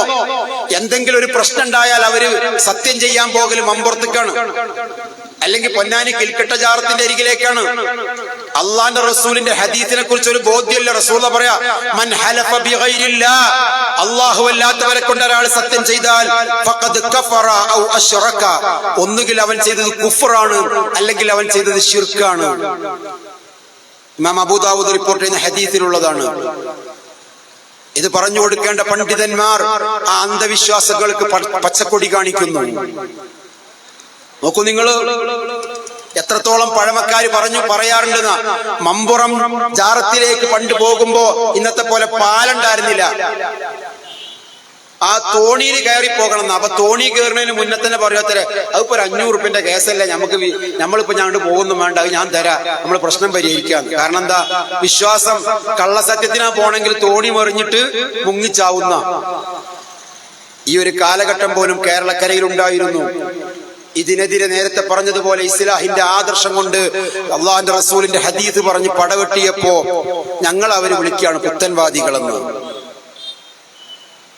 നിങ്ങൾ ഒരാൾ കഅബ കൊണ്ട് സത്യമെന്ന് പറഞ്ഞപ്പോൾ പോലും അബ്ദുല്ലാഹി ഇബ്നു ഉമർ റളിയല്ലാഹു അൻഹു അദ്ദേഹത്തെ തിരുത്തിയിട്ട് പറഞ്ഞു, ലാ, കഅബ കൊണ്ട് പോലും സത്യം ചെയ്യാൻ പാടില്ല. അങ്ങനെ നിനക്ക് സത്യം ചെയ്യണമെങ്കിൽ വറബ്ബുൽ കഅബ, കഅബയുടെ ഉടമസ്ഥനെ കൊണ്ട് സത്യം എന്നേ പറയാവൂ. നോക്കൂ നിങ്ങള്, ഇതുപോലുള്ള അന്ധവിശ്വാസങ്ങളിൽ നിന്ന് അള്ളാഹുവിന്റെ റസൂല് മാറ്റിയെടുക്കുകയാണ് ഉണ്ടായത്. സഹോദരങ്ങളെ, ധാരാളം ഈ വിഷയങ്ങള് കൃത്യമായി ആദർശപരമായി പറയാൻ ഞങ്ങൾക്കുണ്ട്. ആചാരങ്ങളിലൂടെയും അനുഷ്ഠാനങ്ങളും അള്ളാഹുവിന്റെ റസൂൽ പഠിപ്പിച്ചത് സ്വീകരിക്കണമെന്ന് പറഞ്ഞതാണോ ഞങ്ങൾ ചെയ്ത തെറ്റ്? അള്ളാഹുവിന്റെ ഖുർആനിൽ അല്ലാഹു പറയാ, ലഖദ് ജാഅക്കും റസൂലും മിൻ അൻഫുസിക്കും, നിങ്ങളിൽ നിന്ന് നിങ്ങളിലേക്ക് ഒരു പ്രവാചകനെ ഞാൻ പറഞ്ഞയച്ചത് എന്തിനാ? അല്ലാഹു പറയാണ്, ലഖദ് കാന ലക്കും ഫീ റസൂലില്ലാഹി ഉസ്വത്തുൻ ഹസന, ആ അല്ലാഹുവിന്റെ റസൂലിൽ നിങ്ങൾക്ക് ഉത്തമമായ മാതൃകയുണ്ട്. ലിമൻ കാന യർജുല്ലാഹ വൽ യൗമൽ ആഖിർ, നിങ്ങൾ പരലോക വിശ്വാസമാണോ നിങ്ങളുടെ ലക്ഷ്യം? പാരത്രിക മോക്ഷമാണോ? അല്ലാഹുവിന്റെ പ്രീതിയാണോ? ആ റസൂലുള്ളാഹിനെ നിങ്ങൾ പിൻപറ്റണം. ഇത് പറഞ്ഞതാണോ ഞങ്ങൾ ചെയ്ത തെറ്റ്? അല്ലാഹു പറഞ്ഞതല്ലേ. ഞാൻ എന്റെ മുസ്ലിയാർ സുഹൃത്തുക്കളെ, മുസ്ലിയാമാര് സഹോദരങ്ങളോട് ചോദിക്കുന്നു, ഞങ്ങൾ ചെയ്യുന്ന പ്രവർത്തനവും നിങ്ങൾ ചെയ്യുന്ന പ്രവർത്തനങ്ങളും തമ്മിൽ ഒന്നും മാറ്റുരച്ചു നോക്കുക. ഏതാണ് അള്ളാഹുവിന്റെ റസൂലിന്റെ സുന്നത്തിന്റെ പിൻബലമുള്ളത്? അല്ലാഹു ഖുർആനിൽ പറഞ്ഞ, വമാ ആതാകുമുർ റസൂലു ഫഖുദൂഹു, അല്ലാഹുവിന്റെ പ്രവാചകൻ നിങ്ങൾ കൊണ്ടുവന്നതിനെ സ്വീകരിക്കണം. വമാ നഹാകും അൻഹു ഫൻതഹു, അള്ളാഹുവിന്റെ റസൂൽ വിരോധിച്ചതിനെ നിങ്ങൾ ഒഴിവാക്കണം. അല്ലയോ ജനങ്ങളെ, അല്ലാഹുവിന്റെ പ്രവാചകൻ പറയാണ്, അല്ലയോ ജനങ്ങളെ, മാ മിൻ ശൈഇൻ യുഖർരിബുകും മിനൽ ജന്ന, സ്വർഗ്ഗത്തിലേക്ക് അടുപ്പിക്കുന്ന എന്തുണ്ടോ, ഇല്ലാ ഖദ് ബയ്യൻതുകും, ഞാൻ അത് നിങ്ങൾക്ക് വിവരിച്ചു തരാതിരുന്നിട്ടില്ല. നരകത്തെ തൊട്ട് വിദൂരമാക്കുന്ന എന്തുണ്ടോ, ഞാൻ നിങ്ങൾക്കത് വിവരിച്ചു തരാതിരുന്നിട്ടില്ല. ആ റസൂലുള്ളാഹിന്റെ പാത പിൻപറ്റിയതാണോ ഞങ്ങൾ ചെയ്ത തെറ്റ്? അതാണോ നിങ്ങൾ ഞങ്ങളിൽ കാണുന്ന ആരോപണം? നിങ്ങളിവിടെ പരിഹസിച്ചു പോയല്ലോ. അതിലൊന്നെന്താണെന്നറിയോ? അവർക്ക് സ്ത്രീയില് പെണ്ണുങ്ങളെ പള്ളിയിൽ കൊണ്ടുപോകുക. ആ പെണ്ണുങ്ങളെ പള്ളിയിൽ കൊണ്ടുപോകുന്നതിൽ അവർക്ക് ഇപ്പൊ രണ്ടഭിപ്രായമുണ്ട്. മുമ്പൊക്കെ പോണമെന്നായിരുന്നു പറഞ്ഞിരുന്നത്. ഇപ്പൊ ചില ആൾക്കാർ പറയുന്നു അവർക്ക് പള്ളിയല്ല, അവർക്ക് വീടും ഉത്തമം തന്നെയാണ്, വീട്ടിലും നമസ്കരിക്കാമെന്ന്. ഞങ്ങളാരും പെണ്ണുങ്ങളെ പള്ളിയിലേക്ക് നിർബന്ധിച്ചു കൊണ്ടുപോകണമെന്ന് പറഞ്ഞിട്ടില്ല. സ്ത്രീകൾക്ക് പള്ളിയിൽ പോയി നമസ്കരിക്കൽ ഹറാമാണ്, നിഷിദ്ധമാണെന്ന ഫത്വ നിങ്ങളെപ്പോലത്തെ മുസ്ലിയാക്കന്മാർ ഇറക്കിയപ്പോ പാവപ്പെട്ട സഹോദരിമാർ, നമുക്കറിയാം, നമ്മുടെ വല്യമ്മമാർ, നമ്മുടെ ഉമ്മമാർ, അവരൊക്കെ കോഴിക്കോട്ടേക്കും തൃശ്ശൂരിലേക്കൊക്കെ യാത്ര ചെയ്യുമ്പോ അവരുടെ ളുഹറും അസ്റും ഖളാ ആവുകയാണ്. അവര് ളുഹറും അസ്റും മഗ്രിബും ഒക്കെ മഗ്രിബിന്റെ നേരത്ത് ഒന്നിച്ചൊരൊറ്റ പൂട്ടല. ഖളാവുക, ഖളാവ് വീട്ടാന്നാ പറയാ. നിസ്കരിക്കാൻ സൗകര്യമുണ്ടെങ്കിൽ പോലും നമസ്കരിക്കാൻ സൗകര്യമില്ല. ആ സമയത്താണ് അള്ളാഹുവിന്റെ റസൂലിന്റെ കൽപ്പന അനുസരിച്ച്, ലാ തംനഉ ഇമാ അല്ലാഹി മസാജിദല്ലാഹ്, നിങ്ങൾ അള്ളാഹുവിന്റെ അടിമകളാണെങ്കിൽ സഹോദരിമാർ അള്ളാഹുവിന്റെ അടിമ സ്ത്രീകളാണ്. അവർക്കും പള്ളിയിൽ നിന്ന് കിട്ടുന്ന അവകാശത്തെ നിങ്ങൾ തടയരുത്, പള്ളിയെ തൊട്ട് നിങ്ങൾ തടയരുത്. ഇമാം ബുഖാരിയും മുസ്ലിമും അബൂദാവൂദും തുർമിദിയും നസായിയും അടക്കം 100-ലധികം ഹദീസുകളുണ്ട്. ഇമാം ബുഖാരി തന്നെ പറയുന്ന മറ്റൊരു ഹദീസിലുള്ളത്, ലാ തംനഉൻ നിസാ ഹുദൂദഹുന്ന മിനൽ മസാജിദ്, സ്ത്രീകൾക്ക് പള്ളിയിൽ നിന്നും കിട്ടുന്ന പുണ്യത്തിന്റെ ഓഹരികളെ നിങ്ങൾ തടയരുതെന്ന. ആ സ്ത്രീകൾക്ക് നമസ്കരിക്കാൻ സൗകര്യം ചെയ്തപ്പോ അതിനെ പുച്ഛിക്കുന്ന ഒരു വിഭാഗം. നിങ്ങൾ നോക്കാണി, ഇവിടെ തന്നെ ഒരു ബോർഡ് ഉണ്ടായിരുന്നു. ഈ ബോർഡ് അതാണോ തോന്നുന്നത്? ഈ ലൈറ്റ് വെച്ച ബോർഡ് പോലും അതിൽ സ്ത്രീകൾക്ക് നിസ്കരിക്കാൻ സൗകര്യം ഉണ്ട് എന്ന് എഴുതി വെച്ചിരിക്കണം. എന്താ? അള്ളാന്റെ പള്ളിയിൽ സൗകര്യം ഇല്ലാത്തതുകൊണ്ട് ഇവിടെ സൗകര്യം ചെയ്തത് എന്തുകൊണ്ടാ? മുമ്പ് ഇതുണ്ടായിരുന്നു. അവിടെയും കാണാം യാത്രക്കാരായ സ്ത്രീകൾക്ക് അങ്ങനത്തെ ഒരു വേർതിരിവ് അള്ളാന്റെ ദീനിലുണ്ടോ? നിങ്ങൾ എന്തൊക്കെ ഹറാമാണ് നിഷിദ്ധമാണെന്ന് പറഞ്ഞതൊക്കെ നിങ്ങൾ ചെയ്തു തുടങ്ങി, ഞങ്ങൾക്ക് സന്തോഷമേ ഉള്ളൂ. പക്ഷെ എന്നാലും ഈ പരിഹാസത്തിന് ഒരു കുറവില്ല. നമ്മുടെ തൊട്ടടുത്ത പള്ളി, ദാറുൽ തഖ്വയുടെ പള്ളി, എത്ര ആളുകൾക്കാണ് സൗകര്യം, എത്ര ഉസ്താദുമാര്, എത്ര പണ്ഡിതന്മാര്, മുസ്ലിംമാര്, തങ്ങന്മാര്. അവിടെ അവര് വിഭാഗവും പാർട്ടിയും നോക്കിയിട്ടാണോ പള്ളിയിൽ വരുന്നത്? അത് റബ്ബിന്റെ ഭവനമാണ്, നമസ്കരിക്കാൻ സൗകര്യമുണ്ട്, വരുന്നു, നമസ്കരിക്കുന്നു. അതിനെപ്പോലും പരിഹസിക്കുക. എന്തൊരു ആദർശമാണ് നിങ്ങൾ ഈ ജനങ്ങളോട് പറയുന്നത്? അള്ളാഹുവിന്റെ റസൂലിന്റെ ഭാര്യമാര്, നമ്മുടെ ഉമ്മ ആയിഷ ബിബി പറയാ, കുന്ന നിസാഉൽ മുഅ്മിനാത്തി യശ്ഹദന മഅ റസൂലില്ലാഹി സ്വല്ലല്ലാഹു അലൈഹി വസല്ലം മുതലഫിആത്തിൻ ബിമുറൂതിഹിൻ. എങ്ങനെ? ആയിഷ ബീവി പറയും, ഞങ്ങൾ സ്വഹാബ വനിതകളായിരുന്നു. റസൂലുള്ളാഹിന്റെ കാലത്ത് റസൂലുള്ളാഹിന്റെ പള്ളിയിൽ ഞങ്ങൾ ഉണ്ടായിരുന്നു. റസൂലുള്ളാഹിന്റെ പള്ളിയിൽ ഞങ്ങൾ ഉണ്ടായിരുന്നു.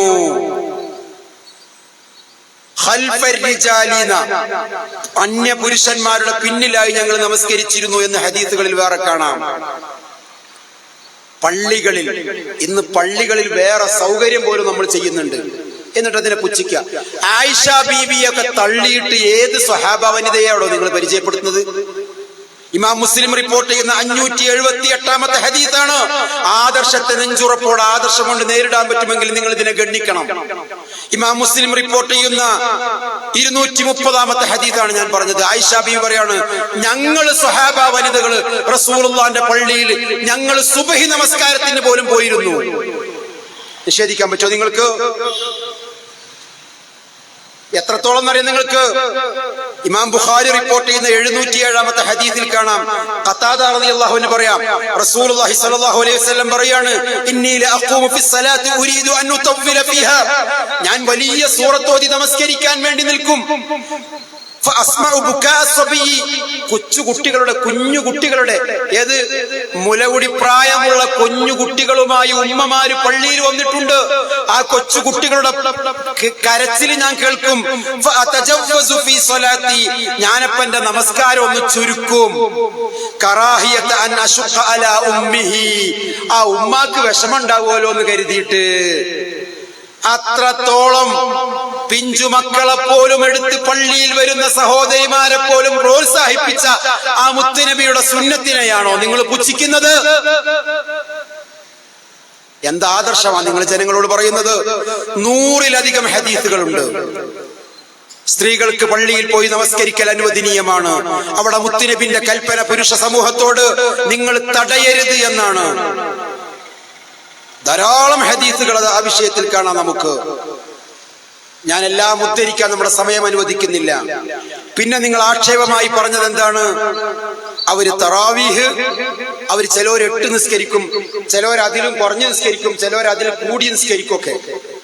അള്ളാഹുവിന്റെ റസൂൽ സല്ലല്ലാഹു അലൈഹി വസല്ലമ ആ വിഷയത്തിൽ എങ്ങനെയൊക്കെയാണോ പറഞ്ഞത് അതൊക്കെ ഞങ്ങൾ ചെയ്യുന്നുണ്ട്. നിങ്ങളെ മാതിരി പേരിന് 20, 23 ഒക്കെ ഉണ്ട്.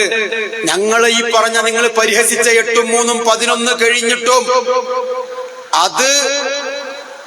അത് നിങ്ങളുടെ 23 കഴിഞ്ഞാലും ഞങ്ങളുടെ ഈ 8, 3, 11 കഴിയാറില്ല. കാരണം എന്താണെന്നറിയോ? ഞങ്ങൾ നമസ്കരിക്കുന്നത് റസൂലുള്ളാഹി നമസ്കരിച്ചതുപോലെയാണ്. റസൂലുള്ളാഹി നമസ്കരിച്ചത് എങ്ങനെയാണെന്നറിയോ? സല്ലി അർബഅൻ, റസൂലുള്ളാഹി 4 നമസ്കരിക്കും. ലാ യസ്അൽ അൻ തൂലിഹിന്ന വഹുസ്നിഹിന്ന, അതിന്റെ ദൈർഘ്യതയെ കുറിച്ചും അതിന്റെ മഹത്വത്തെ കുറിച്ച് നിങ്ങൾ എന്നോട് ചോദിക്കണ്ട. അത്രക്ക് ദീർഘമായി റസൂൽ നമസ്കരിക്കും. വീണ്ടും 4 നമസ്കരിക്കും. പിന്നെ 3 കൊണ്ട് റസൂൽ വിത്തറാക്കും. ഇത് റസൂലുള്ളാഹിന്റെ ചര്യയാണ്. ഇത് മുത്തുനബിയുടെ ചര്യയാണ്. അതിനെ നിങ്ങൾ പരിഹസിച്ചോളൂ. പക്ഷേ ഞങ്ങൾക്ക് പറയാനുള്ളത്, ഞങ്ങൾ റസൂലുള്ളാഹിന്റെ പാത പിൻപറ്റുന്നവരാണ്. കാരണം ഞങ്ങൾ പറഞ്ഞത് ലാ ഇലാഹ ഇല്ലല്ലാഹ് മുഹമ്മദുർ റസൂലുള്ളാഹ് എന്നതാണ്. ചില ആൾക്കാരുടെ ആരോപണം അവര് കൈയ്യെട്ടുന്നത് നെഞ്ചിന്റെ മേലെയാണ്, ഹൃദയത്തിന്റെ മേലെയാണ്. അള്ളാന്റെ റസൂല് കെട്ടിയത് ഇവര് കെട്ടുന്നത് പോലെ പള്ളമ്മലാണോ? നിങ്ങൾ ഇതൊക്കെയാണ് ഇവിടെ വന്ന് പറയേണ്ടത്. അള്ളാഹുവിന്റെ റസൂല് പറയാണ്, ബുഖാരി റിപ്പോർട്ട് ചെയ്യുന്ന ഹദീസാണ്, സല്ലു കമാ റഅയ്തുമൂനി ഉസല്ലി, ഞാൻ എങ്ങനെ നമസ്കരിക്കുന്നതായോ നിങ്ങൾ കണ്ടതുപോലെ നമസ്കരിക്കണം. അള്ളാഹുവിന്റെ റസൂൽ സല്ലല്ലാഹു അലൈഹി വസല്ലമ നിസ്കരിച്ചത്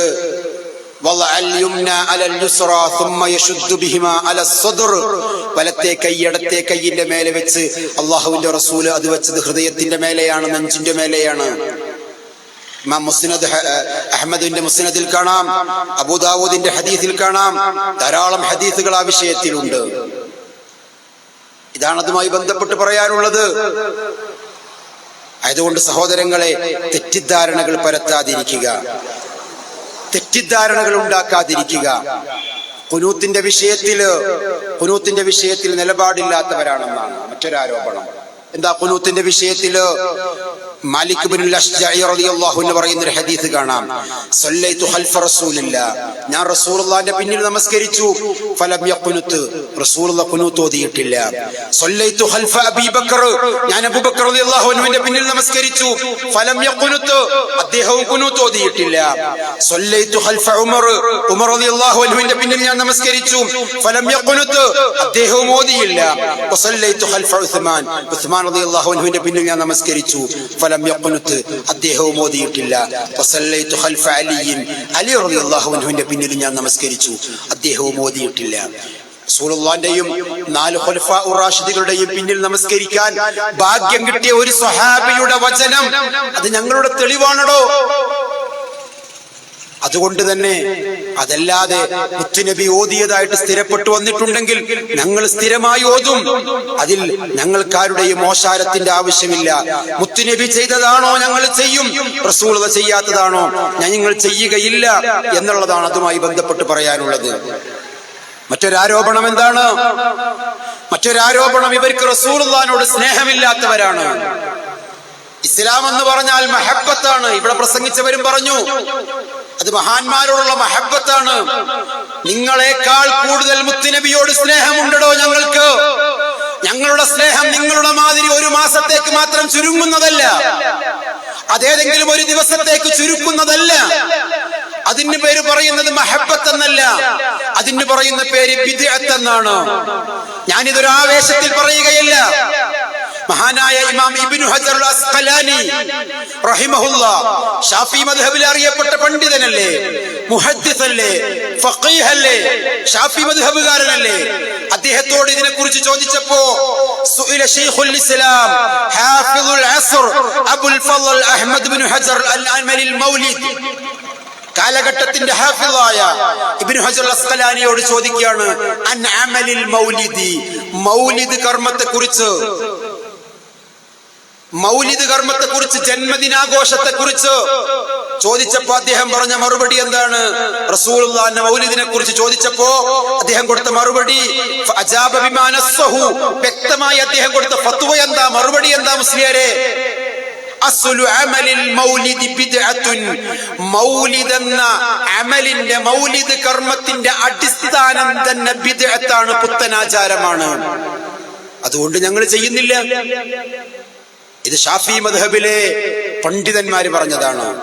ഇത് നിങ്ങൾ ബഹുമാനിക്കുന്ന ഇമാം സുയൂത്തി അദ്ദേഹത്തിന്റെ അൽ ഹാവിലിൽ ഫതാവയിൽ എടുത്ത് ഉദ്ധരിച്ചതായിട്ട് കാണാം നമുക്ക്.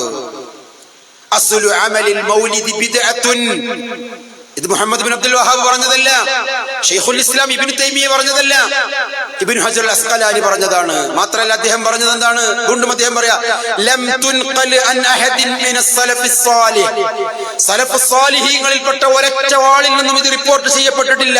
മിനൽ ഖുറൂനി സലാസ, അല്ലാഹുവിന്റെ റസൂൽ സർട്ടിഫൈ ചെയ്ത 3 നൂറ്റാണ്ടിൽ ഒരൊറ്റ സലഫുസ് സാലിഹീങ്ങളിൽ നിന്നും റിപ്പോർട്ട് ചെയ്യപ്പെട്ടിട്ടില്ല. അപ്പൊ നിങ്ങൾ ചെയ്യുന്ന മൗലിദിന് സ്വഹാബത്തിന്റെ പിൻബലമില്ല, താബിഈകളുടെ പിൻബലമില്ല, തബഉ താബിഈകളുടെ പിൻബലമില്ല. പറഞ്ഞത് ഞാനല്ല, ഇസ്ലാഹി പ്രസ്ഥാനമല്ല, പറയുന്നത് ഇബ്നു ഹജർ അൽ അസ്ഖലാനി റഹിമഹുള്ളയാണ്. ഷാഫി മദ്ഹബിൽ അറിയപ്പെട്ട പണ്ഡിതനാണ്. ഷാഫി മദ്ഹബിൽ മാത്രമാണോ? മാലിക്കി മദ്ഹബിൽ അറിയപ്പെട്ട പണ്ഡിതനാണ് ഇമാം താജുദ്ദീനുൽ ഫാക്കിഹാനി. അദ്ദേഹം ഇതിനെ കുറിച്ച് പറഞ്ഞത് എന്താണ്? അതും ഷാഫി മദ്ഹബുകാരനായ ഇമാം സുയൂത്തി അദ്ദേഹത്തിന്റെ അൽ ഹാബിലിൽ ഫതാവയിൽ എടുത്ത് ഉദ്ധരിക്കുന്നുണ്ട്. മുലയമാർക്ക് അതിന് കൊടുക്കാനുള്ള മറുപടി അതിലൊക്കെ സുയൂത്തി ഇമാം ഗണ്ണിച്ചിട്ടുണ്ട്. സുയൂത്തി ഇമാം ഗണ്ണിച്ചാൽ ഈ പറഞ്ഞതില്ലാതാവും. ഇതൊക്കെ ഷാഫി മദ്ഹബിൽ അറിയപ്പെട്ട പണ്ഡിതന്മാരും മാലിക്കി മദ്ഹബിലെ ശൈഖുൽ ഇസ്ലാം എന്നാണ് ഇദ്ദേഹത്തെ കുറിച്ച് പരിചയപ്പെടുത്തുന്നത്. അദ്ദേഹം പറഞ്ഞ വാക്കെന്താണ്? ലാ അഅലമു, ഉസ്താദുമാരെ കുറിച്ച് വെച്ചോളി, കേട്ട് നിങ്ങൾ ഉത്തരം പറയണം. ലാ അഅലമു ലിഹാദൽ മൗലിദ്, ഈ നടത്തുന്ന മൗലിദ് കർമ്മത്തിന് ഞാൻ അറിഞ്ഞിട്ടില്ല. അസ്ലം ഫീ കിതാബിൻ വലാ സുന്ന, കിതാബിലും സുന്നത്തിലും ഒരടിസ്ഥാനവുമില്ല. ഇന്ന് പോലും ഇശാ നമസ്കാരത്തിന് ശേഷം പള്ളിയിലെ ഉസ്താദ് കൂട്ടമായി നടത്തിയ ഒരു പ്രാർത്ഥന എന്താണെന്നറിയോ നിങ്ങൾക്ക്? അല്ലാഹുമ്മ അഹ്യിനാ അലൽ കിതാബി വസ്സുന്ന, കിതാബും സുന്നത്തും അനുസരിച്ച് നീ ഞങ്ങളെ ജീവിപ്പിക്കണേ. നിങ്ങളൊക്കെ ആ ഉസ്താദിന്റെ കൂട്ട പ്രാർത്ഥനയ്ക്ക് ആമീൻ പറഞ്ഞു. എന്താ പ്രാർത്ഥന? കിതാബും സുന്നത്തും അനുസരിച്ച് നീ ഞങ്ങളെ ജീവിപ്പിക്കണേ. ഇന്ന് പോലും ഇശാ നമസ്കാരത്തിന്റെ ജമാഅത്ത് കഴിഞ്ഞിട്ടുള്ള കൂട്ടപ്രാർത്ഥനയിൽ പോലും പറഞ്ഞിട്ടുണ്ടാകും, പറയാറുണ്ട്.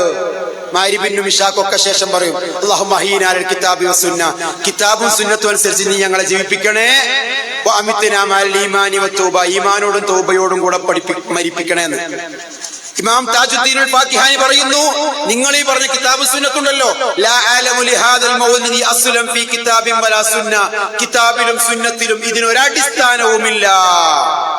വലാ യുൻഖലു അമലുഹു അൻ അഹദിൻ മിനൽ ഉലമാഇൽ ഉമ്മ, ഈ ഉമ്മത്തിന്റെ ഉലമാക്കളിൽപ്പെട്ട ഒരാളും ഇങ്ങനത്തെ ഒരു സംഭവം റിപ്പോർട്ട് ചെയ്യപ്പെട്ടിട്ടില്ല.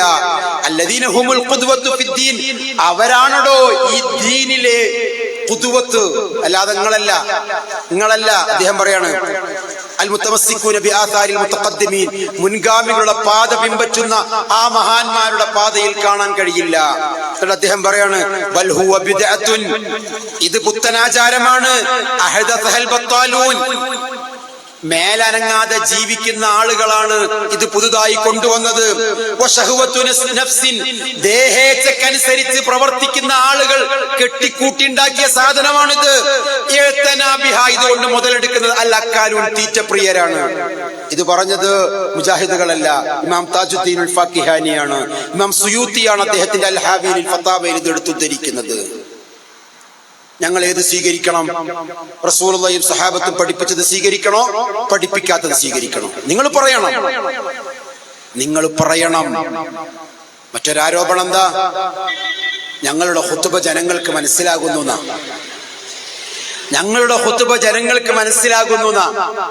എടോ, റസൂലുള്ളാഹിന്റെ ഖുതുബ ജനങ്ങൾക്ക് മനസ്സിലായടോ. അള്ളാന്റെ റസൂല് ഒരു ബുക്ക് ഇങ്ങനെ എടുത്തിട്ട് ഇബ്നു നബാത്തത്തുൽ മിസ്രി എന്ന് പറയപ്പെടുന്ന മിസ്രിൽ ജീവിച്ചു മരിച്ചുപോയ ഒരു പണ്ഡിതൻ നടത്തിയ ആ ഒരു ഖുതുബ ഇങ്ങനെ എല്ലാ വെള്ളിയാഴ്ചയും ഒരു ഓതുന്ന നേതാവായിരുന്നില്ല. ഞങ്ങളുടെ നേതാവ് എങ്ങനെയായിരുന്നു അറിയോ നിങ്ങൾക്ക്? ഞങ്ങളുടെ നേതാവിന്റെ ഖുതുബ എങ്ങനെയായിരുന്നു അറിയോ നിങ്ങൾക്ക്? കാനത്ത് ലിന്നബി സ്വല്ലല്ലാഹു അലൈഹി വസല്ലമ ഖുതുബത്താൻ, ഞങ്ങളുടെ നേതാവായ റസൂലുള്ളാഹിക്ക് 2 ഖുതുബയുണ്ടായിരുന്നു. യജ്ലിസു ബൈനഹുമാ, ആ ഖുതുബക്കിടയിൽ റസൂൽ വന്നിരിക്കും. ആ ഖുതുബയിൽ നബി ചെയ്ത പണി എന്താണെന്നറിയോ? യഖറഉൽ ഖുർആൻ, ഖുർആൻ ഓതും. വയുദക്കിറുൻ നാസ്, ജനങ്ങളെ ഉത്ബോധിപ്പിക്കും. ജനങ്ങൾക്കുള്ള ഉത്ബോധനമായിരുന്നു ഖുതുബ. അതല്ലാതെ നിങ്ങൾ ഇങ്ങനെ ഓതുന്നത് പോലെ ഒരു ബുക്ക് ഇങ്ങനെ എടുത്ത് ഇങ്ങനെ ഓതുക, കുറെ ഉറക്കെ പറയും, പിന്നെ കുറെ പതുക്കെ പറയും. അപ്പൊ കുറച്ചാൾക്കാർ ഇരുന്ന് ഉറങ്ങും. ചില കുട്ടികൾ അപ്പുറത്ത് ഇരുന്ന് സിനിമാ കഥ പറയും. വേറെ ചില ആൾക്കാർ ഇങ്ങനെ രാഷ്ട്രീയം പറയും. അതിന്റെ ഇടയിൽ കാണാം ഉസ്താദ് പെട്ടെന്ന് സ്വല്ലല്ലാഹു അല, അപ്പൊ കൊന്നുണന്ന് രാഷ്ട്രീയം പറഞ്ഞവര് നിർത്തി, ഉറങ്ങണവരുണന്ന്. ഇങ്ങനെയുള്ള ഒരു പ്രഹസനമല്ല മുത്തുനബിയുടെ ഖുതുബ. ഇമാം മുസ്ലിം റിപ്പോർട്ട് ചെയ്യുന്ന 862 ഹദീസ് കുറിച്ചു വെച്ചോളി ഉസ്താദ്മാരെ. റസൂലുള്ളാഹിന്റെ ഖുതുബ യുദക്കിറുൻ നാസ്, ജനങ്ങൾക്കുള്ള ഉത്ബോധനമായിരുന്നു. ജനങ്ങൾക്കുള്ള ഉത്ബോധനാണെന്നത് അറിയണമെങ്കിൽ, ഇത് ജനങ്ങൾക്കുള്ള ഉത്ബോധനമാവണമെങ്കിൽ ഈ പറയണത് എന്താണെന്ന് ജനങ്ങൾക്ക് മനസ്സിലാവണ്ടേ? അല്ലാതെ എന്ത് ഉത്ബോധന? ഖുതുബയുമായി ബന്ധപ്പെട്ട് ഒരു പള്ളിയുടെ ഒരു പള്ളിത്തർക്കുണ്ടായി. ആ തർക്കം കോടതിയിലെത്തി. കോടതിയിൽ വക്കീല് ഉസ്താദിനോട് ഇംഗ്ലീഷില് ഒരു 3-4 വരിയാണ്ട് പറഞ്ഞപ്പോ വാദിക്കാൻ വന്ന മുസ്ലിയര് ശംസുൽ ഉലമയാണെന്നൊക്കെ പറയാറുണ്ട്. ആരാണെന്ന് എനിക്കറിയില്ല. ഏതായാലും ഉസ്താദ് പറഞ്ഞത് നിങ്ങളെന്താ ആളെ കളിയൊക്കെ മനസ്സിലാവുന്ന ഭാഷയിൽ പറയുന്നു. അതിൽ വക്കീല് പറഞ്ഞത്ര 2 മിനിറ്റ് ഞങ്ങൾക്ക് മനസ്സിലാകാത്ത ഭാഷ പറഞ്ഞപ്പോ നിങ്ങൾക്ക് പൊള്ളില്ലേ? ഇതന്നെയല്ലേ അരമണിക്കൂറുകൾ എല്ലാ വെള്ളിയാഴ്ച പള്ളിയിലെ ആൾക്കാരോട് കാട്ടണത്? സത്യല്ലേ? അള്ളാന്റെ റസൂലിന്റെ ഖുതുബയുമായി നിങ്ങളുടെ ഖുതുബക്ക് എന്തു ബന്ധം? എടോ, റസൂലുള്ളാഹി അറബിയിലാണ് ഖുതുബ പറഞ്ഞത്. സത്യം, റസൂലുള്ളാഹിന്റെ ഭാഷയും അറബിയാണ്. റസൂലുള്ളാഹി സംസാരിച്ചതും അറബിയിലാണ്. ജനങ്ങൾ റസൂലുള്ളാഹി ഉത്ബോധനം നടത്തിയതും അറബിയിലാണ്. കാരണം നിങ്ങളെപ്പോലെ മനസ്സിലാകാത്ത ഭാഷയിലല്ല റസൂലുള്ളാഹി ഖുതുബ നടത്തിയത്. ഇനി ഇതൊന്നും വേണ്ട. നിങ്ങളുടെ ഇമാമായി പരിചയപ്പെടുന്ന ഇമാം നവവി റഹിമഹുല്ലാഹ്, 2ാം ഷാഫി എന്നറിയപ്പെടുന്ന ഇമാം നവവി, അദ്ദേഹത്തിന്റെ ശറഹുൽ മുഹദ്ദബ് 4ാം വാള്യം 521 പേജ് മറിച്ചോളൂ. മഖ്സൂദുൽ ഖുതുബ, എന്താ ഖുതുബയുടെ ലക്ഷ്യം? ഖുതുബയുടെ ലക്ഷ്യം എന്താ? അൽ വഅളു, ഉപദേശമാണ്, വഅളാണ്. വലിയ മരങ്ങളൊക്കെ വഅള് പറയൽ അറബിയിലാ? ഉസ്താദ്മാരെ നിങ്ങൾ വഅള് പറയൽ അറബിയിലാണോ? നിങ്ങൾ വഅള് പറയൽ, ഉപദേശം കൊടുക്കല് നിങ്ങളുടെ മാതൃഭാഷയിലല്ലേ? ഖുതുബയുടെ ലക്ഷ്യവും വഅളാണ്, ഉപദേശമാണ്. ഉപദേശം ജനങ്ങൾക്ക് മനസ്സിലാവണ്ടേ? റസൂലുള്ളാഹിന്റെ ഹദീസ് എടുക്കാൻ നിങ്ങൾക്ക് പ്രയാസം ഉണ്ടെങ്കിലും നിങ്ങളുടെ ഇമാമുകളുടെ കിതാബെങ്കിലും നിങ്ങളൊന്ന് പഠിക്കണ്ടേ? ഇനി അതൊന്നും വേണ്ട, നബവി ഇമാമിന്റെ കിതാബൊക്കെ പഠിക്കാനും 10 ഉസ്താദ്മാർക്ക് നേരല്ലെങ്കിൽ 10 കിതാബ്, ഇവിടെ ഇരിക്കുന്നവരിൽ പലരും 10 കിതാബ് ഓതിയിട്ടുണ്ടാവും. കാരണം പള്ളി ദർസിൽ ആദ്യം കൊടുക്കൽ 10 കിതാബ് ഓതാനാണ്. പലരും ചിരിക്കുന്നുണ്ട്, കാരണം പലരും 10 കിതാബ് ഓതിയിട്ടുണ്ട്. ഇതില് 10 കിതാബിൽ പോലും പറയുന്നുണ്ട് എന്ത്?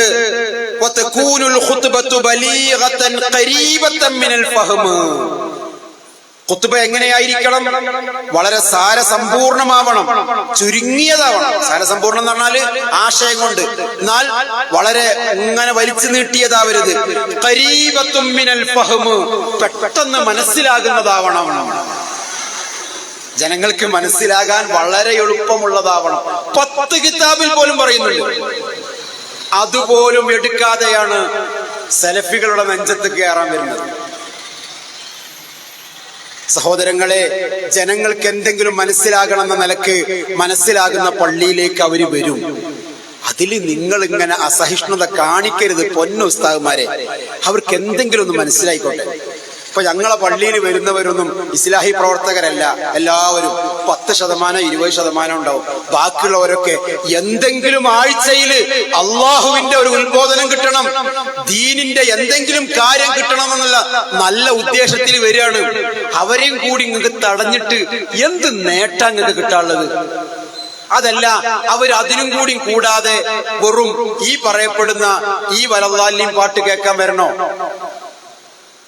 ഇതാണോ നിങ്ങൾ പറയുന്നത്? അതിൽ നിങ്ങൾ അസഹിഷ്ണുത കാണിക്കരുത് എന്ന് മാത്രമാണ് പറയാനുള്ളത്.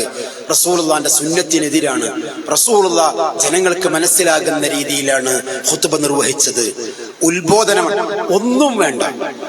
സൂറത്തുൽ ജുമുഅയിൽ നിങ്ങളൊക്കെ പാരായണം ചെയ്യാറില്ലേ?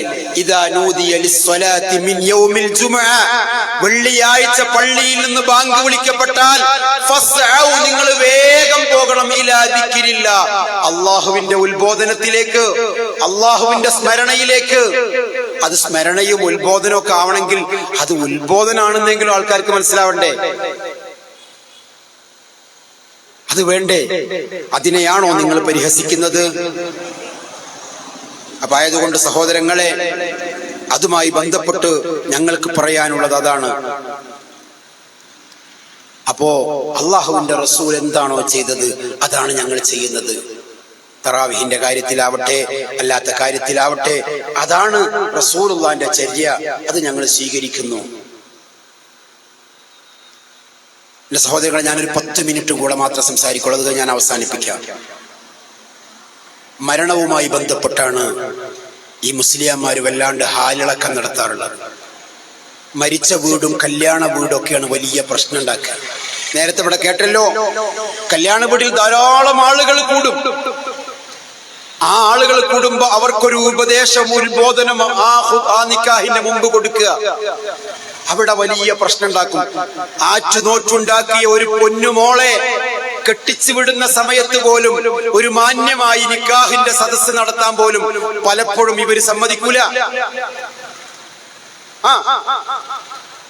നിങ്ങൾക്ക് പള്ളിയിലേക്ക് മഹല്ലിലേക്ക് തരാനുള്ളതൊക്കെ തരാം, നിങ്ങളൊന്ന് വന്ന് മഹല്ലിലെ ഖത്തീബ് നിക്കാഹ് ഒന്ന് നടത്തിക്കോളൂ, ഒന്ന് നടത്തണം എന്ന് പറയുമ്പോൾ പോലും പല ആളുകളും അതിന് വിസമ്മതിക്കും. പക്ഷെ ഈ മഹല്ല് അങ്ങനൊന്നുമല്ല കേട്ടോ.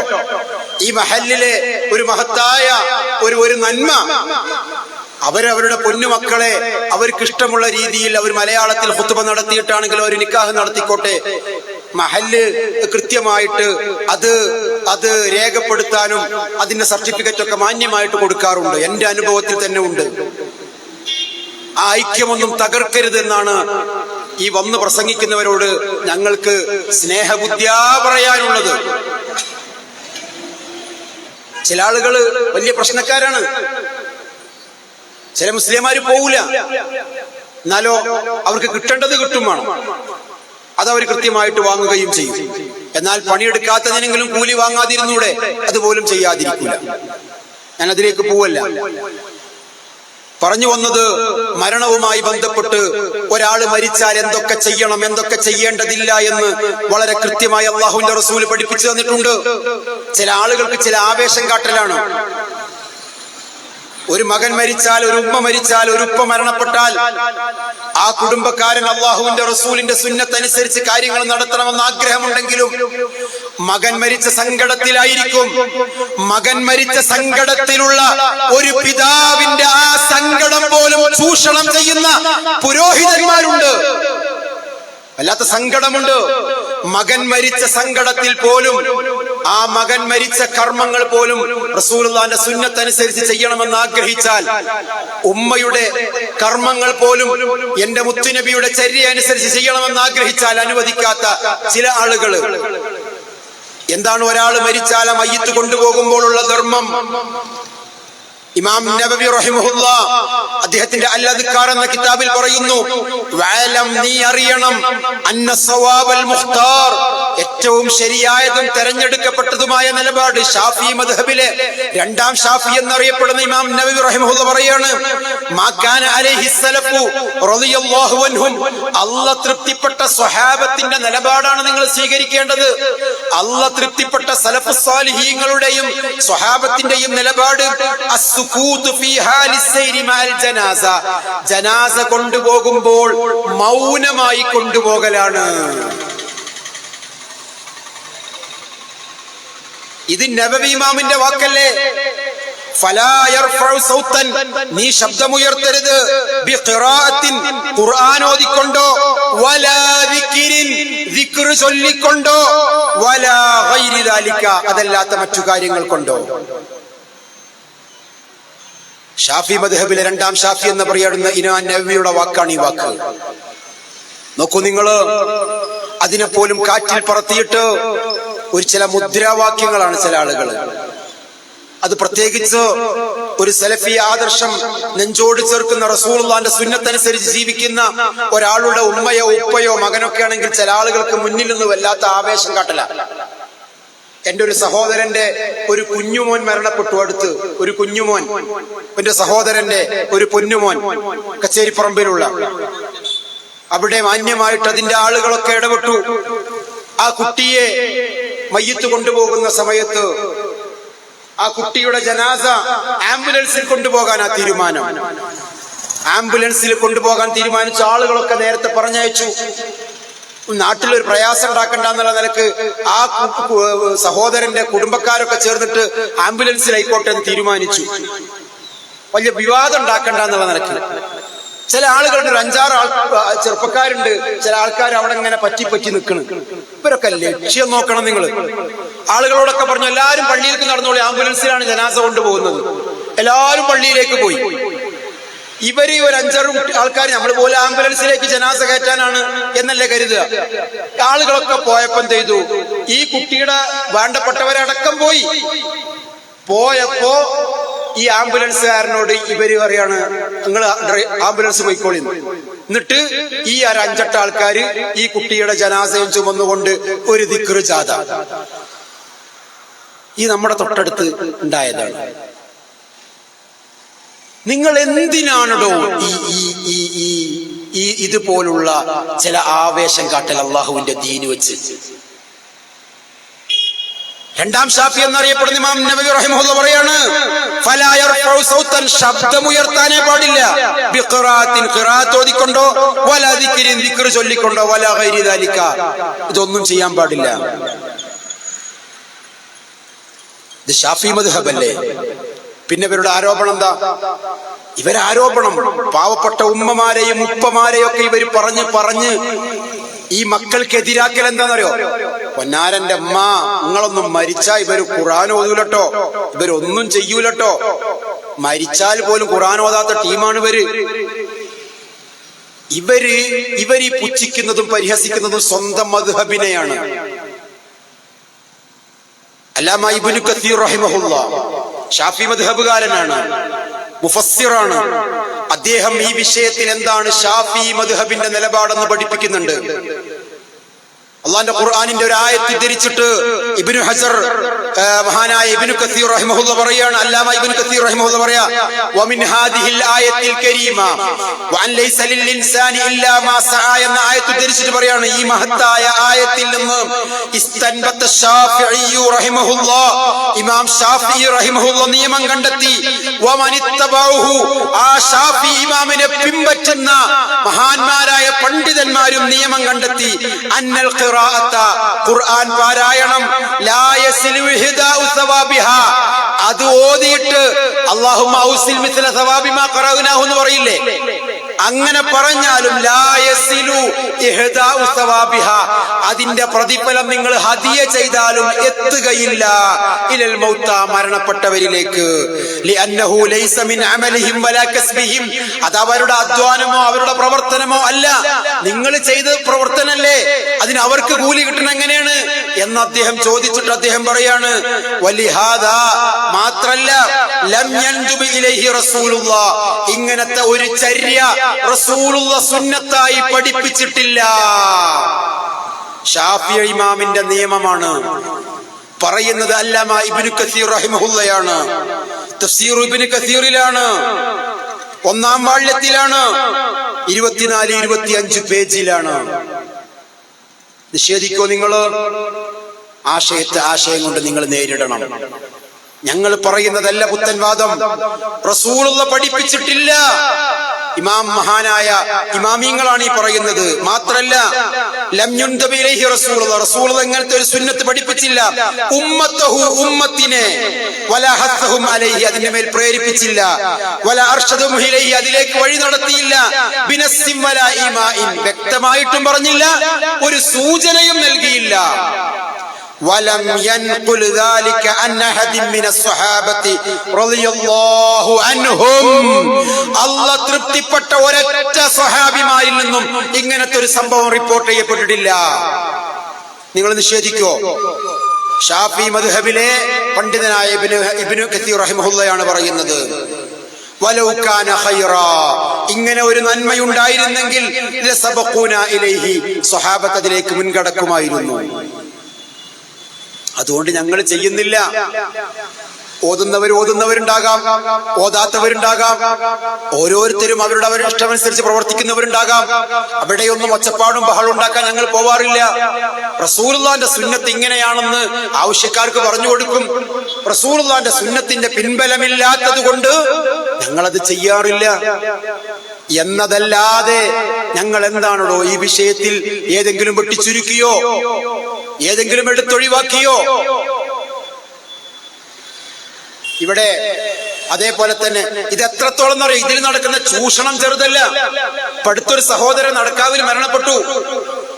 അദ്ദേഹത്തിന്റെ പാവപ്പെട്ട ഒരു വ്യക്തിയാണ്, അദ്ദേഹത്തിന് അല്ലാഹു തആല മഗ്ഫിറത്തും റഹ്മത്തും നൽകട്ടെ.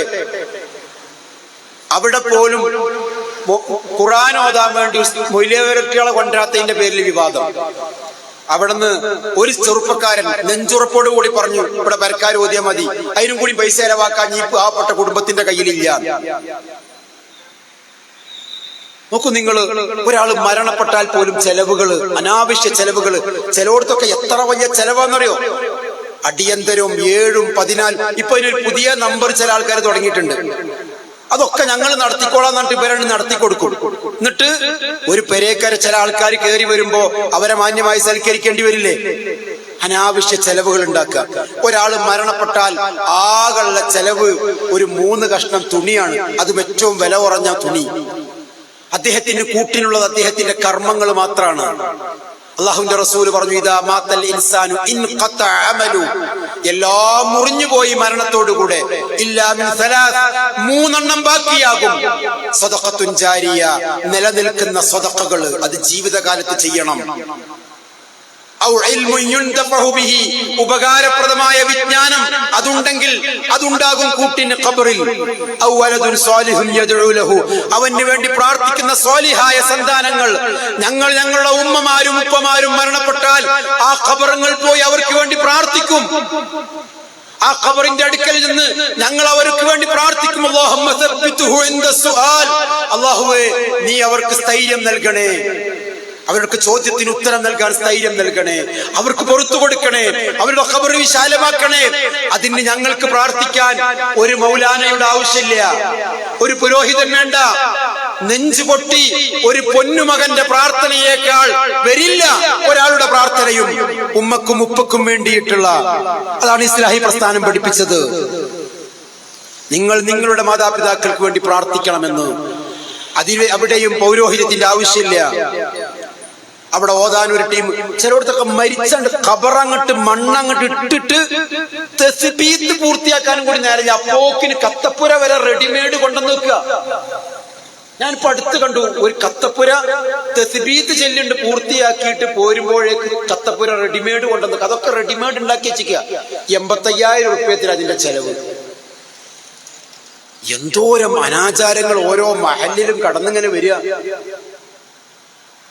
ഇതിനെക്കുറിച്ച് പറയാനോ ഈ ആത്മീയ ചൂഷണങ്ങൾക്കെതിരെ സംസാരിക്കാനോ അലൈസ മിൻകും റജുലുൻ റഷീദ്, നിങ്ങളിൽ ഒരു പക്വതയുള്ളവർ ഇല്ലാതെ പോകുന്നു എന്നുള്ളതല്ലേ വസ്തുത. അന്തസ്സോടുകൂടെ അഭിമാനത്തോടുകൂടെ ആ സഹോദരിയുടെ പൊന്നുമോഹൻ പിറ്റേ ദിവസം ഗൾഫിൽ നിന്ന് വന്നിട്ട് അതെടുത്ത് ഒഴിവാക്കാൻ വേണ്ടി പറഞ്ഞു. യുവാക്കൾ പ്രതികരിക്കും. കാരണം അവരൊന്നും ഇസ്ലാഹി പ്രവർത്തകരും മുജാഹിദുകളൊന്നും ആയതുകൊണ്ടല്ല. ജനങ്ങൾ ഉത്ബുദ്ധരാണ്. പൗരോഹിത്യത്തിന്റെ ചങ്ങലക്കെട്ടുകളൊന്നും ഇനി വല്ലാതെ വിലപ്പോകില്ല എന്നുള്ളതാണ് യാഥാർത്ഥ്യം. അള്ളാഹുവിന്റെ റസൂൽ എന്തൊക്കെ ചെയ്യണമെന്ന് പറഞ്ഞോ അതൊക്കെ മരണപ്പെട്ടവർക്ക് വേണ്ടി നമ്മൾ ചെയ്യണം. അതിലൊന്നും കുറക്കരുത്. അവിടെ അന്ധവിശ്വാസങ്ങൾ ഉണ്ടാക്കരുത്, അനാചാരങ്ങൾ ഉണ്ടാക്കരുത്. ഞങ്ങൾക്ക് നിങ്ങളോടുള്ള ഒരു അപേക്ഷ, ഉസ്താദുമാരെ, ഖുർആനും സുന്നത്തും അനുസരിച്ച് ജീവിക്കാൻ നിങ്ങൾക്ക് പ്രയാസമുണ്ടെങ്കിൽ നിങ്ങൾ ഈ പാവപ്പെട്ട ആളുകളുടെ അവർ ബഹുമാനത്തോടെയും ആദരവോടെയും നൽകിയിട്ട് ഭക്ഷണം പോലും നൽകിയിട്ട് നിങ്ങൾ പഠിക്കുന്ന പള്ളി ദർസിൽ പഠിപ്പിക്കുന്ന കിതാബിലുള്ള ശാഫിഈ മദ്ഹബിലുള്ള കിതാബിലുള്ളതെങ്കിലും നിങ്ങൾ ജനങ്ങൾക്കൊന്ന് പറഞ്ഞു കൊടുക്കണം. അത്ര മാത്രമേ ഞങ്ങൾക്ക് ഞങ്ങളോട് പറയാനുള്ളൂ. ഇമാം നവവി റഹിമഹു ശർഹുൽ മുഹദ്ദബിൽ പറയാണ്, നവവി ഇമാം 5-ാം വാള്യം നവവി ഇമാം പറയാണ്, അമ്മാ ഇസ്ലാഹു അഹ്ലുൽ മയ്യിത്തി തആമൻ, വീട്ടുകാർ ഭക്ഷണം ഉണ്ടാക്കുക, മരിച്ച മയ്യത്തിന്റെ വീട്ടുകാർ ഭക്ഷണം ഉണ്ടാക്കുക, വജമുൻ നാസി അലൈഹി, അത് കഴിക്കാൻ വേണ്ടി ജനങ്ങളൊക്കെ ഒരുമിച്ച് കൂടുക. ഈ ആളുകളൊക്കെ വരിക, വീട്ടുകാർ ഭക്ഷണം ഉണ്ടാക്കിയിട്ട് അത് കഴിക്കാൻ ജനങ്ങളൊക്കെ ഒരുമിച്ച് കൂടുക. അതിനെക്കുറിച്ച് അദ്ദേഹം പറയാണ്, ഫലം യൻഖുൽ ഫീഹി ശൈഉൻ, ഇങ്ങനത്തെ ഒരു സംഭവവും റിപ്പോർട്ട് ചെയ്യപ്പെട്ടിട്ടില്ല. ഫഹുവ ബിദ്അത്തുൻ, ഇത് പുത്തനാചാരമാണ്, ബിദ്അത്താണ്. ഇതിനല്ലേ നമ്മളെ നാട്ടിൽ അടിയന്തരം എന്ന് പറയാ, അല്ലേ? ഇതല്ലേ ഇതന്നല്ലേ സംഭവം? അതെ.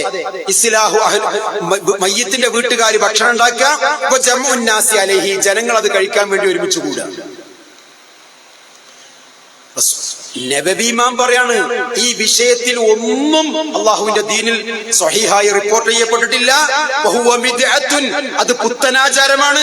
വയുർ മുസ്തഹബ്ബത്തുൻ, അതൊരു പുണ്യകർമ്മമല്ല. 10 കിതാബിൽ പോലും പറയുന്നുണ്ട്, വമാ യഫ്അലു അഹ്ലുൽ മയ്യിത്ത് മിൻ ഇസ്ലാഹി തആമിൻ, മയ്യത്തിന്റെ വീട്ടുകാർ ഭക്ഷണം ഉണ്ടാക്കിയിട്ട് വജമുൻ നാസി അലൈഹി, ജനങ്ങൾ അത് തിന്നാൻ വേണ്ടി ഒരുമിച്ച് കൂടുക. ഫബിദ്അത്തുൻ ഗൈറു ഹസനത്തിൻ, ഒരു നന്മയുമില്ലാത്ത പുത്തനാചാരമാണ്. ആ ഉമ്മാനെ അല്ലെങ്കിൽ ആ ഉപ്പാനെ അല്ലെങ്കിൽ ആ മക്കളെ ആ മോനെ ഹോസ്പിറ്റലിൽ തന്നെ കുറേ ചെലവായിട്ടുണ്ടാവും, വലിയ പ്രയാസത്തിലായിരിക്കും. എന്നിട്ട് ആ വീട്ടുകാരന് 1 ലക്ഷം 1.25 ലക്ഷം. എന്റെ ഒരു സുഹൃത്ത്, കാലടിയിലുള്ള ഒരു സുഹൃത്ത് പറഞ്ഞതെന്നറിയോ, വട്ടംകുളത്തുള്ള അവന്റെ ഒരു സുഹൃത്ത് ഗൾഫിൽ നിന്ന് വന്നപ്പോ അവര് പറഞ്ഞത്രേ, മോനെ ഒന്നും അറിയണ്ട, എല്ലാ കാര്യങ്ങളും, വട്ടംകുളമാണോ നടുവട്ടാണോ എവിടെയെന്ന് അറിയില്ല, ഞാൻ സ്ഥലത്തിന്റെ പേര് പറഞ്ഞിട്ട് ഇനി പ്രയാസം ഉണ്ടാക്കണ്ട. അദ്ദേഹം പറഞ്ഞത്, എവിടെ ഒന്നും അറിയണ്ട, ഞങ്ങളൊക്കെ നോക്കിക്കോളാന്ന്. ലാസ്റ്റ് ഒരു 14 അന്നൊരു ബില്ല് കൊടുത്തത്ര, 75,000 രൂപന്റെ ഒരു ബില്ല്. ഓല് നോക്കിയ കോലാണ്. പാവപ്പെട്ട ജനങ്ങളെ അള്ളാഹുവിന്റെ ദീനിന്റെ പേരിൽ നിങ്ങൾ ചൂഷണം ചെയ്യരുത് എന്ന് മാത്രമാണ് പറയാനുള്ളത്. അത് നന്മയല്ല.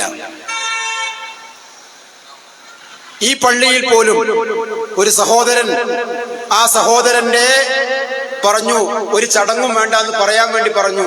അപ്പൊ ഉസ്താദ് പറയാണ് ഒരു ചടങ്ങും ഒന്നും വേണ്ടാന്നാണ് പറഞ്ഞിട്ടുള്ളത്, എന്നാലും റസൂലുള്ള ഒരിക്കൽ ഇങ്ങനെ തഹാദു തഹാബു എന്ന് പറഞ്ഞിട്ടുണ്ട്, നിങ്ങൾ ഹദിയ കൊടുക്കണം, അങ്ങനെ നിങ്ങൾക്ക് മഹബത്ത് ഉണ്ടാവും, അപ്പൊ നിങ്ങളൊക്കെ ഹദിയ കൊണ്ടുപോകണതിന് എതിർക്കൊന്നും വേണ്ട. നോക്കൂ നിങ്ങൾ, ഈ തഹാദു തഹാബും തമ്മിൽ, മരിച്ച മയ്യത്തിന്റെ അടുക്കലേക്ക് അലുവിൻ ചീരിനും കൊണ്ടുപോകുന്ന തമ്മിൽ എന്ത് ബന്ധാണ്? സഹോദരങ്ങളെ, പാവങ്ങളായ ജനങ്ങളെ പ്രയാസപ്പെടുത്തരുത് എന്നു മാത്രമാണ് ആ വിഷയവുമായി ബന്ധപ്പെട്ട് പറയാനുള്ളത്. ആയതുകൊണ്ട് അള്ളാഹുവിന്റെ ദീനിൽ ഉള്ളതുപോലെ പറയുക, ഇല്ലാത്തതിനെ നോക്കൂ നിങ്ങൾ. മുമ്പൊക്കെ ഖബർ കെട്ടിപ്പൊക്കലിനൊക്കെ ഒരു പരിധി ഉണ്ടായിരുന്നു. ഇപ്പൊ അധികം ആൾക്കാരും പൈസക്കാരുടെ പോലും പൈസ ഉണ്ടെങ്കിൽ പോലും ഖബർ കെട്ടിപ്പൊക്കാണ് അവരെ. ആലിമും പണ്ഡിതനൊന്നും ആവണമെന്നൊന്നുമില്ല, എല്ലാരും ഖബർ കെട്ടിപ്പൊക്കുക. അള്ളാന്റെ റസൂല് ഏറ്റവും വെറുത്ത ഒരു കാര്യമാണ് നഹാ റസൂലുള്ളാഹി സ്വല്ലല്ലാഹു അലൈഹി വസല്ലം അൻ യുജസ്സിസൽ ഖബർ. ഖബർ കെട്ടിപ്പൊക്കുന്നതും കുമ്മായമിടുന്നതും അതിന്റെ മേലെ ഇരിക്കുന്നതും റസൂലുള്ള വിരോധിച്ചതാണ്. ഫത്ഹുൽ മുഈനിൽ പോലും കാണാം അത് ഹറാമാണ്, നിഷിദ്ധമാണ്, തെറ്റാണ്. എന്റെ ഉസ്താദുമാരെന്നോട് പറഞ്ഞത്, ഫത്ഹുൽ മുഈന്റെ മുസന്നിഫ് സൈനുദ്ദീൻ മഖ്ദൂം, പൊന്നാനിയിൽ ഉള്ള സൈനുദ്ദീൻ മഖ്ദൂമിന്റെ വസിയ്യത്താണ് അദ്ദേഹത്തിന് ഖബർ കെട്ടിപ്പൊക്കരുത്. കാരണം എന്താത്രേ? എന്റെ ഉസ്താദ് എന്നോട് പറഞ്ഞത്, ഷാഫി ഇമാം ഖബർ കെട്ടിപ്പൊക്കുന്നതിനെതിരെ പേജുകൾ സംസാരിച്ച ആളാണ്, പക്ഷെ എന്നിട്ടും അദ്ദേഹത്തിന്റെ ഖബർ ആളുകൾ കെട്ടിപ്പൊക്കി. അതേപോലെ സൈനുദ്ദീൻ മഖ്ദൂമിന്റെ ഖബറും കെട്ടിപ്പൊക്കാൻ സാധ്യതയുണ്ട്. അതുകൊണ്ട് അദ്ദേഹം വസിയ്യത്ത് എഴുതി വെച്ചു. നോക്കണം നിങ്ങൾ, ആളുകളെ പേടിയാണ് ജനങ്ങൾ, പണ്ഡിതന്മാർക്ക് പോലും. റസൂലുള്ളാഹി നിരോധിച്ചതാണ് ഖബർ കെട്ടിപ്പൊക്കല്. അബുൽ ഹയ്യാജുൽ അസദി റളിയല്ലാഹു അൻഹുവിനെ വിളിച്ച് അലി റളിയല്ലാഹു അൻഹു പറയുന്ന സുപ്രസിദ്ധമായ ഒരു ഹദീസ് ഉണ്ട്, ഇമാം മുസ്ലിം റിപ്പോർട്ട് ചെയ്യുന്നുണ്ട്. അലാ അബ്അസുക അലാ മാ ബഅസനി അലൈഹി റസൂലുള്ളാഹ്, റസൂലുള്ളാഹി എന്നെ ഏൽപ്പിച്ച ഒരു ഉത്തരവാദിത്തം ഞാൻ നിങ്ങളോട് പറയട്ടെ. അല്ലാ തദഅ തിംസാലൻ ഇല്ലാ തമസ്തഹു വലാ ഖബറൻ മുശ്രിഫൻ ഇല്ലാ സവൈതഹു, കെട്ടിപ്പൊക്കിയ ഒരു ഖബറും നിങ്ങൾ നിരപ്പാക്കാതെ വിടരുത്. ഈ ഹദീസ് ഉദ്ധരിച്ചിട്ടാണ് നബവി ഇമാം പറഞ്ഞത് ഖബർ കെട്ടിപ്പൊക്കാൻ പാടില്ല. ആ ഖബർ കെട്ടിപ്പൊക്കൽ പൊതു ശ്മശാനത്തിലാണെങ്കിൽ അത് ഹറാമാണ്, സ്വന്തം ഭൂമിയിലാണെങ്കിൽ അത് വെറുക്കപ്പെട്ടതാണ്, കറാഹത്താണ് എന്ന് ഇമാം നബവി റഹിമഹുല്ലാഹ് ഈ ഹദീസിനെ ഉദ്ധരിച്ചാണ് അദ്ദേഹം പറഞ്ഞത്. ഇബ്നു ഹജർ അൽ ഹൈതമി, തള്ളുമോ നിങ്ങള്? ഷാഫി മദ്ഹബിന്റെ അവസാന വാക്കെന്ന്, ഈ കാലഘട്ടത്തിലെ ഷാഫി മദ്ഹബിന്റെ അവസാന വാക്കെന്ന് നിങ്ങൾ പരിചയപ്പെടുത്തുന്ന ഇബ്നു ഹജർ അൽ ഹൈതമി പറഞ്ഞ വാക്കെന്താണെന്നറിയോ? അങ്ങനെ ആരെങ്കിലും ഏതെങ്കിലും മഹാന്റെ ഖബർ കെട്ടിപ്പൊക്കിയാൽ വതജിബുൽ മുബാദറതു ലിഹദ്മിഹാ, അതിനെ പൊളിക്കൽ നിർബന്ധമാണ്. വഹദ്മുൽ ഖിബാബില്ലതി അലൽ ഖുബൂർ, ഖബറുകളുടെ മേലെ കെട്ടിപ്പൊക്കിയ ഖുബ്ബകളെയും നിങ്ങൾ നിരപ്പാക്കണം.